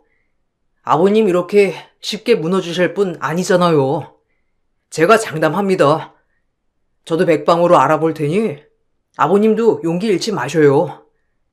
제가 결혼할 때 아버님한테 아들이 되어드리겠다고 한 거 잊지 않으셨죠? 고마워. 우리 지인이도 자네 같은 남자를 만나서 결혼해야 하는데 아마 자네 같겠지? 참 면목 없고 고맙네. 아빠 사업이 어려워짐에 따라 형부가 저렇게 먼저 집을 팔겠다고 나서니 저와 언니 그리고 엄마는 모두 감동했어요. 아무리 가족이라도 사위와 장인인데 장인을 그렇게 선뜻 도와줄 수 있을지 의문이 들었거든요. 하지만 가족이면 도와야 한다고 하는 형부의 말에 손사리를 치는 아빠였습니다. 그렇게 저희 집은 갑작스럽게 나락의 길로 빠지기 시작했고, 티는 내지 않았지만 아빠는 바싹바싹 말라가는 게 보이시더라고요. 결혼을 미뤄야 하나 싶던 그때 예비 남편은 절 실망시켰어요. 아니, 장인어른 힘들어지셨다는 게 사실이야? 그럼 우리 결혼은 어떻게 되는 건데? 너 회사는? 아버님 회사 다니고 있었잖아. 아예 망하신 거야? 어떻게 이럴 수가 있지? 잘 되던 회사가 어떻게 한순간에 이렇게 되냐고. 나도 혼란스러워. 지금까지 살면서 이런 일이 없어가지고. 무엇보다 우리 아빠가 제일 힘들어하셔. 마음적으로도. 그래서 우리 결혼은 할 수 있는 거야? 아니, 혹시 모르니까 당신이 그동안 저축한 돈 나한테 입금해. 이것까지 장인어른이 빌려달라고 하면 어떡해? 우리까지 거기에 힘을 순 없지. 아, 근데 진짜 어쩌다 이런 일이. 진짜 당황스럽다. 자기 말 너무 하는 거 아니야? 아빠가 나한테 도와달라고 하실 분도 아니지만 그런 말씀 안 하셔도 내가 나서서 도와드릴 수 있는 부분인데 저축한 돈을 자기한테 입금하라니. 너무 남처럼 얘기한다. 왜? 우리 집 망했다고 하니까 결혼 미루고 싶어? 아니, 솔직히 그렇잖아. 이게 현실적인 거야. 지금 내 말이 섭섭하게 들려도 그러려니 해. 너도 나중에 나한테 고마워할 거다. 생색내는 건 아니지만 어머님한테 난 정말 잘하려고 했는데 당신은 어쩜 이럴 때 아빠한테 등을 돌리려고 해? 정말 실망이야. 등을 돌리다니. 그냥 살 사람은 살아야 한다는 거지. 아, 우리 아파트 계약한 거는 아버님이 따로 팔자고는 안 하시지? 그거 만약 팔자고 하면 줬다 뺏는 건데 사실 그건 좀 치사하잖아. 그래도 딸이 살 집인데 집까지 팔라고 하는 건 좀 그래. 아빠가 그럴 분은 아니시지만 만약 아빠가 정말 어쩔 수 없는 상황이라면 난 이 집이라도 팔 거야. 그런 줄 알아. 뭐? 당신 아버님이 해줬어도 어변이 같이 사는 사람은 난데 내 허락도 없이 집을 팔겠다는 거야? 아, 기막히네. 집 사정이 좋지 않다고 하자 갑자기 저렇게 차갑게 말하는 남편을 보아하니 마음이 심란하고 복잡했어요. 이것이 진정한 모습인가 싶기도 한 것이 실망감을 감추지 못하겠더라고요. 더 이상 그 자리에 있으면 말싸움밖에 되지 않을 것 같아 잠시 화장실을 다녀온다고 했습니다. 그리고 제가 화장실을 간 사이 남편은 한참 누군가와 통화를 하고 있더라고요. 우연히 엿듣게 된 통화 내용도 정말 기가 찼습니다. 한순간에 변해버린 남편의 모습이었고 실망감을 감출 수 없었어요. 아니, 진짜 이렇게 될 줄 알았냐? 아, 부잣집 여자라고 해서 당직도 마다하고 소개팅 자리에 나갔더니 이게 웬 날벼락이야? 나중에 그 정도 집 재력이면 개원도 시켜줄 것 같았는데 글렀지 뭐. 솔직히 돈 말고는 볼 게 없잖아. 우리가 의사가 왜 됐냐? 여자 하나 잘 만나서 인생 피려고 공부한 거 아니야? 근데 어떻게 성공이 코앞인데 이러냐고. 돈 때문에 날 만났다는 말에 부글부글 끓어올랐어요. 그리고 그날 남편의 뒤통수를 세게 치고 그 식당을 빠져나왔고 남편도 아차 있는지 싹싹 빌더라고요. 결혼이 이제 곧 며칠 안 남았으니 어떻게든 제 마음을 돌리려고 하는 남편이었어요. 오해야. 그냥 친구 녀석이 하도 꼬치꼬치 부르니까 남자들 원래 허세 부리는 거 알잖아. 그냥 허세였어, 허세. 허세로 날 그렇게 취급하니? 너랑 결혼할 사람을? 아빠 사업 어려워졌다고 했을 때 그때부터 표정도 안 좋고 하더니 이제 이유를 알았네. 그냥 파혼네. 그럼 당신 손해보는 거 없잖아. 나도 굳이 당신 같은 남자랑 이런 결혼하고 싶지 않아. 어떻게 파혼을 해? 병원 식구들이고 뭐고 다 아는데. 그리고 의사계도 얼마나 좁은지 알아? 아휴, 마음 풀어. 내가 실언을 했어. 그냥 나도 갑작스러운 이런 상황에 난감하니까 속상해서 그런 거지. 다른 뜻은 없어. 진짜야. 제발 부탁해. 이제 당신 못 믿겠어. 뭐가 진짜 얼굴인지 힘들게 살았다고 늘 얘기하던 당신한테 정말 힘이 돼주고 싶었고 그 없이 산 시간 속에 노력해서 의사가 됐다는 것도 정말 자랑스러웠어. 근데 이런 사람이었다니 정말 실망스럽다. 뭐든지 남을 볼 때 돈으로만 생각했다는 것 같아서 할 말이 없어 정말. 어떻게 들은 걸 못 들었다고 그래. 안 잊혀지는 걸. 진짜 실언이야. 내가 너희 집 돈 때문에만 생각하면 당연히 파혼하자고 하지. 정말 너 하나만 보고 비는 거야. 미안해. 가뜩이나 마음도 힘든데 이런 상황까지 생기자 더욱더 마음이 아파왔어요. 그러나 이런 상황에 파혼까지 한다고 하면 부모님 심정이 어떨까 생각하니 차마 저 역시 용기가 나지 않았어요. 그 누구에게도 이런 얘기를 하지 못한 채로 남편과 결혼을 하게 되었답니다. 다시는 그러지 않겠다고 싹싹 비는 남편을 한 번쯤 용서하기로 마음을 먹게 되었고 참게 되었어요. 그리고 결혼식이 끝이 났고 그래도 막내딸이 결혼하는 모습을 보니 아빠는 참 좋아하시더라고요. 어려운 환경에도 저를 보고 웃어주시는 부모님을 보니 참 죄송스럽기도 하고 감사한 마음이 드는 결혼식이었답니다. 하지만 저 역시 완전히 풀린 건 아니었기 때문에 도저히 신혼여행을 갈 기분이 아니더라고요.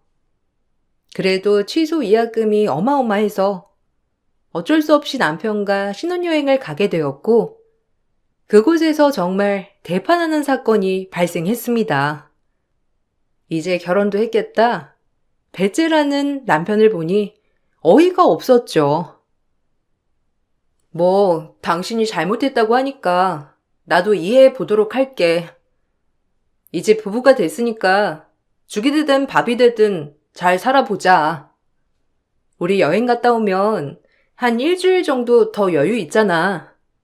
우리 결혼하는 거 가장 신경 써주신 분들인데 양가 부모님들 모시고 가까운 온천 여행이나 갔다 올까? 어머님도 온천 좋아하신다고 했잖아. 어떻게 생각해? 맛있는 것도 먹고 기분 전환도 하고 말이야. 사실 아빠랑 엄마도 심적으로 많이 힘드시기도 했고 이왕이면 좀 뜨끈하게 몸도 지지고 같이 맛있는 것도 먹고 있으면 하는데. 돈은? 그리고 너네 엄마 아빠 지금 거기 갈 형편이나 돼? 설마 나보고 내라는 거 아니지? 그러면 좀 곤란한데. 뭐? 지금 돈 걱정해? 아니, 누가 내든 그게 아까워? 와, 진짜 어이없다. 원래도 좀 쪼잔하더니 지금 뭐라고 한 거야? 아니, 맞잖아. 이제 니네 아빠 사업도 어려워져서 너도 월급 반토막 난 거 아니야? 근데 어딜 가자고 하니까 어이가 없지. 온천 갈 돈 없을까봐 그러니? 진짜 무슨 이런. 너 우리 아빠 사업체가 짱짱하다고 해도 이렇게 할 수 있니? 무슨 뜻이야? 정말 미쳤냐? 막말로 지금은 내가 너보다 더 벌잖아. 그럼 뿜빠이 해. 아, 아니다. 굳이 그럴 필요도 없지. 우리 부모님은 내가 온양온천 모시고 갈 테니까 니네 집은 네가 번 돈으로 동네 사우나나 다녀와. 그게 맞는 거 아니야? 너 이런 놈이구나. 와, 내가 돌았네. 진짜 결혼을 왜 해가지고. 네가 공평한 걸 원하는구나. 그래, 파혼하자. 그래, 맘대로 해. 혹시라도 니네 아빠 사업 다시 일어날까봐 너 붙잡았는데 꼬락서니 보아하니 글렀다. 감히 의사사모 될 생각 말고 이제 악착같이 돈 벌어서 네 아빠 빚이나 갚아. 알겠냐? 집도 망한 주제에 바락바락 어디서 의사한테 까불어? 저기요, 의사 양반. 진짜 교양머리 없네. 그래, 네 인성 이제라도 봐서 정말 다행이다. 너 나중에 뼈저리게 후회할 줄 알아. 전 그 길로 호텔방에서 짐을 싸들고 나오게 됐고, 돌아가는 비행기 날이 많이 남았기에 다른 숙소를 예약했어요. 하지만 남편은 단 한 번의 전화도 없더라고요. 본인도 될 때라 되라는 시기였는지 SNS에는 혼자 다니면서 먹는 사진을 그렇게 업데이트하였고 저 보란 듯이 오히려 잘 지내는 모습을 보여주었어요. 그 길로 완전히 끝을 내야겠다고 생각한 저였답니다. 그리고 돌아오는 비행기 안, 같이 돌아오는 비행기라서 어쩔 수 없이 공항에서 마주친 남편이었지만 절 보고 아는 척도 안 했고 저도 그 모습을 보고 어이가 없어 웃음만 나왔습니다. 그렇게 전 한국에 돌아가자마자 해야 할 일들을 체크하며 비행기 안에서의 시간을 보내게 되었고 남편과 파혼 후 혼자 출국장에 나오는데 누군가 저를 부르더라고요. 그리고 그 모습을 보고 남편은 눈이 희둥그레 해졌답니다. 그렇게 아는 척도 안 하던 남편이었지만 낌새를 보곤 다시 저에게 다가오는 남편이었어요. 실장님, 대표님이 데리러 나가라고 말씀하시더라고요. 아마 혼자 오신다고. 제가 픽업 왔어요. 제 차로 가시죠. 아, 김비서님, 감사해요. 아빠한테 전화 드렸었는데 아빠는 또 바쁘시죠? 정말 다행이에요. 이 위기를 잘 넘겨가지고. 네, 그러니깐요. 대표님이 이렇게 무너지실 분이 아닌데 그때 저도 얼마나 놀랬는지. 그래도 너무 다행입니다. 무슨 소리야, 이게? 아니, 아버님 회사 다시 정상화 되셨어? 그런 중요한 얘기를 왜 나한테 안 했어, 자기야? 이러면 얘기가 달라지잖아. 진작 말하지. 그럼 신혼여행 내내 우리 행복하게 보낼 수 있었을 텐데. 내 마음 알지? 자기? 우리 파혼했잖아. 이미 부모님한테 다 전화로 말씀드렸고, 아빠 엄마가 당신 절대 보고 싶지 않아 해. 각자 돌아가서 이제 짐이며 집이며 정리하자고. 어차피 혼인신고도 안 되어 있으니 네 몸만 나가면 돼. 뭐 해온 거 없잖아? 그런 말이 어딨어. 일단 얘기 좀 해. 신혼여행에서도 너한테 전화할까 말까 고민 엄청 했거든. 그러니까 시간 좀 줘. 의사사모 될 생각하지 말라며. 웃긴다 진짜. 누굴 바보로 알지? 당신이랑 엮이고 싶은 마음 전혀 없으니까 이것 좀 놔줄래?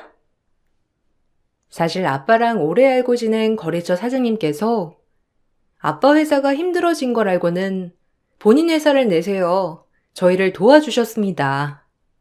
다행히 한 굽이 넘긴 아빠였고, 정말 다행히도 그 소식을 빠르게 접할 수 있었어요. 그리고 전 그 소식을 듣자마자 남편과 있었던 일을 울면서 전화로 얘기해드렸고, 아빠는 노발대발하시며 저보다도 먼저 화를 내주었죠. 그걸 모르는 남편은 아직까지 저희 집이 어려운 줄 알고 그렇게 기세등등하게 저를 업신여겨 왔던 거였고, 이 모든 사태를 보고 태세 전환을 한 거였답니다. 그리고 그동안 본인이 해온 게 아차 싶었는지 갑자기 저에게 미안하다고 했습니다. 아마도 출국장에서 비서님이 저에게 부른 호칭을 다시 듣고 싹싹 비는 게 분명했어요. 진짜 뭐 이런 사람이 다 있나 싶더라고요. 그리고 깨달았어요. 아, 이 사람을 거르라고 나에게 이런 일이 벌어졌구나 싶은 생각이 아차하고 들게 되었죠. 그리고 전 곧바로 남편에게 막말을 쏟아냈습니다. 네가 원한다면 내가 사과할게. 미안해. 아, 진짜 무릎이라도 꿇을까? 마음 풀리는 대로 뭐든 해. 다 이해할 테니까. 싸구려 네 무릎 필요 없어. 이제 우리 집 정상화됐다니까 네 병원 개원이라도 시켜줄까봐 지금 이러는 거니? 꿈깨. 그 돈으로 자선 사업을 하지. 너 같은 인간이랑 다신 엮이고 싶지도 않고 말도 섞고 싶지 않아. 깔끔하게 헤어지자. 내가 미안하다니까. 어떻게 하면 기분 풀래? 너 원래 이렇게 독한 애 아니잖아. 뭐든 다 할 테니까 용서만 해줘. 사람 돈만 보고 그렇게 업신여기지 마. 없이 살았던 걸 생각해야지. 어디서 이게 제 잘났다고 나대게? 우리 집이 아무리 망해도 너보다 나아. 니까짓 게 우리 아빠 조금 힘들어졌다고 우리 집을 개똥으로 여겨? 너 같은 애 다신 상종하고 싶지도 않아.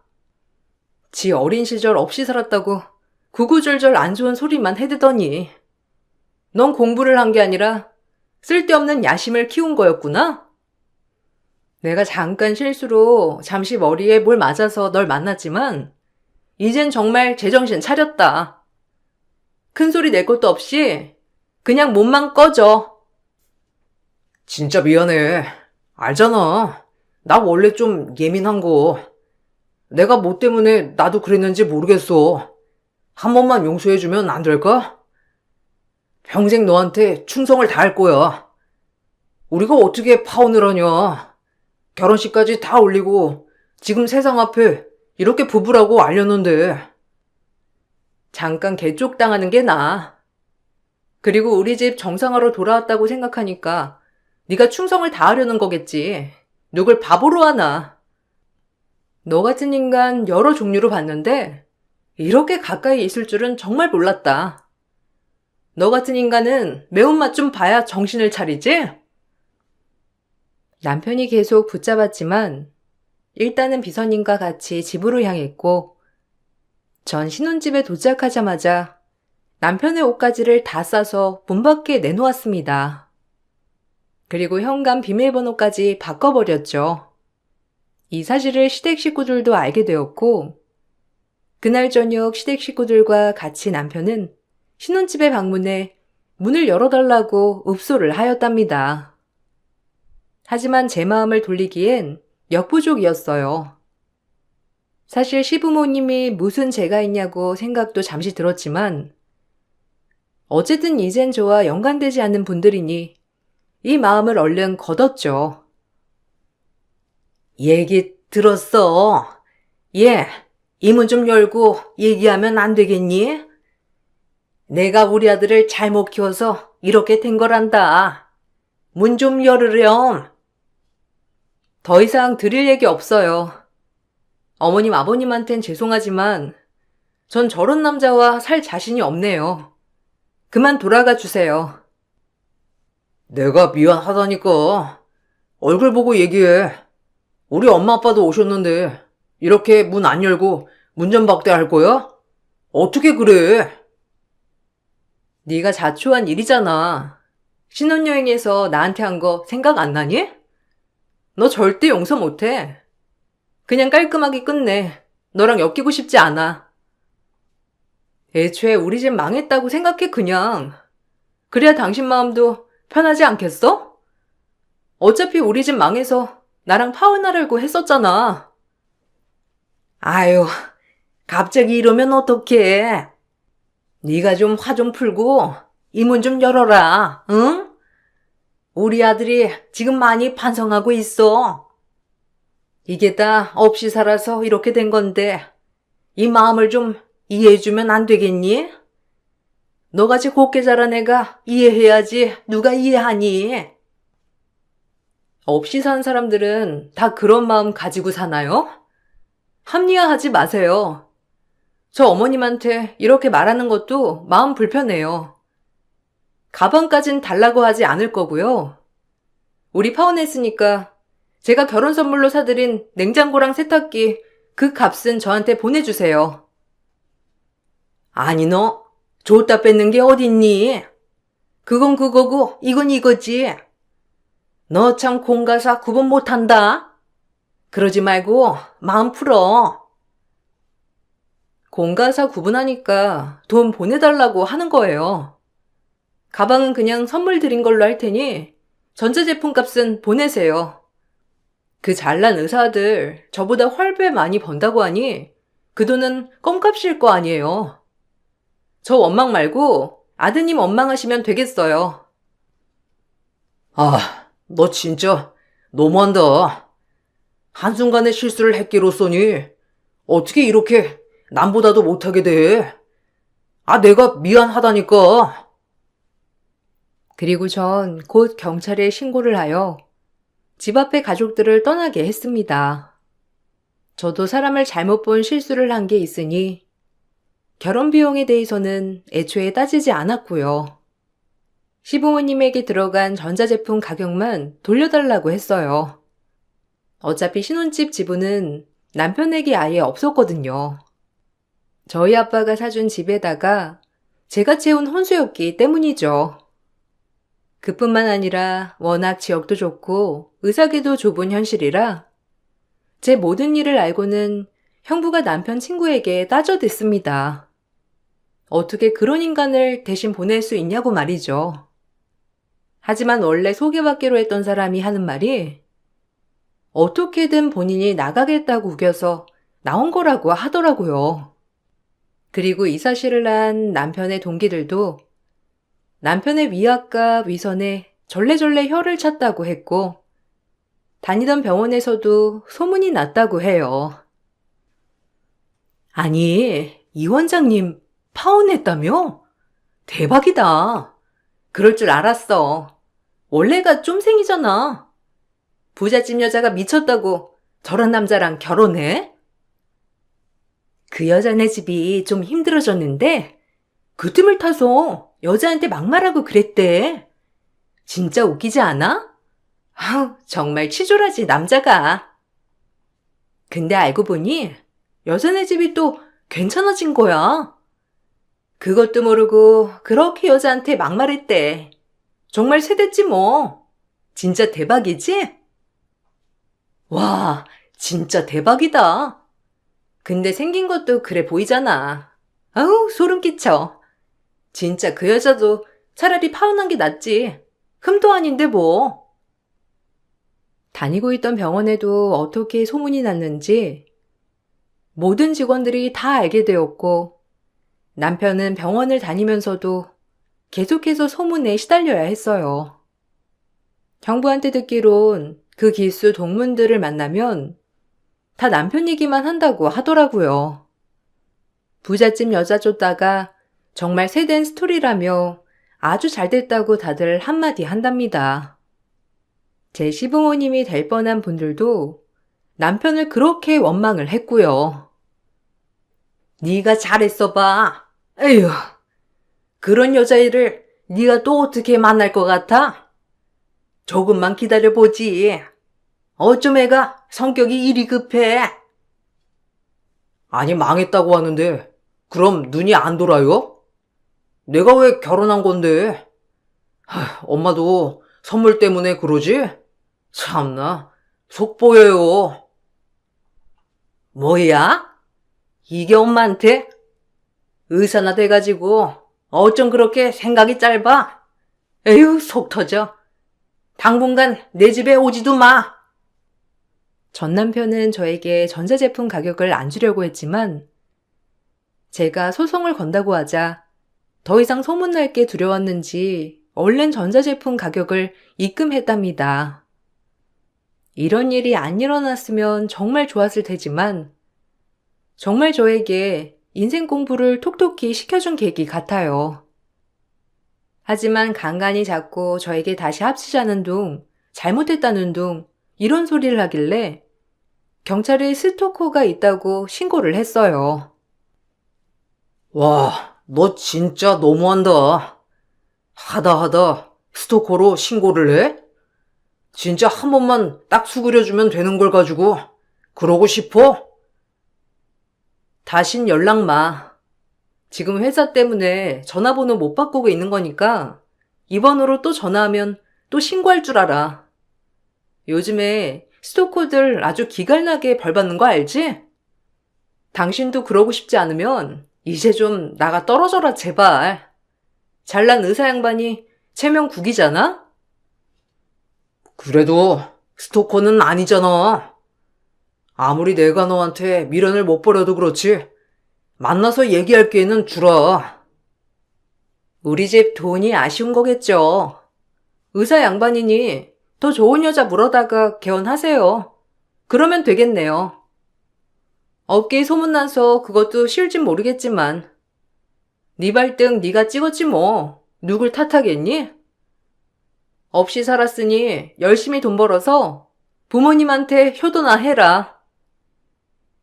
남편은 어쩔 수 없는 현실에 결국 저에게 연락을 하지 못했고 그렇게 남편과의 인연은 완전히 정리가 되었답니다. 그리고 이번 일로 저희 형부가 얼마나 진국인 사람인지 깨닫게 되는 나날이었어요. 의사라고 해도 위선 떨지 않고 저희 언니를 끔찍이 여기면서 저희 부모님에게 아들이 되려고 하는 모습을 보며 저 역시 그런 사람을 꼭 만나야지라고 생각해요. 전 지금도 아빠를 도와 열심히 회사 일을 하고 있고 그저 이 회사를 어떻게 하면 더 성장시켜 나갈지 그 생각만 하고 살기도 바쁜 요즘이에요. 저희 부모님도 인생에 있어서 이런 큰 시련을 맞이한 건 그만큼 한 걸음 나를 더 되돌아보고 성장할 수 있는 계기라며 오히려 용기를 북돋아 주시고 있고요. 언젠가 될지 모르겠지만 언젠가 정말 저에게 꼭 맞는 저희 반려자를 만날 수 있겠죠. 그렇게 오래된 일은 아니지만 그래도 벌써 2해는 지났어요. 겨울만 되면 늘 떠오르는 그 일. 나중엔 깔깔거리고 웃으며 말하는 날이 오겠죠. 여러분들 제 글을 들어주셔서 감사드리고 요즘 독감이 유행이니 늘 건강 유의하세요.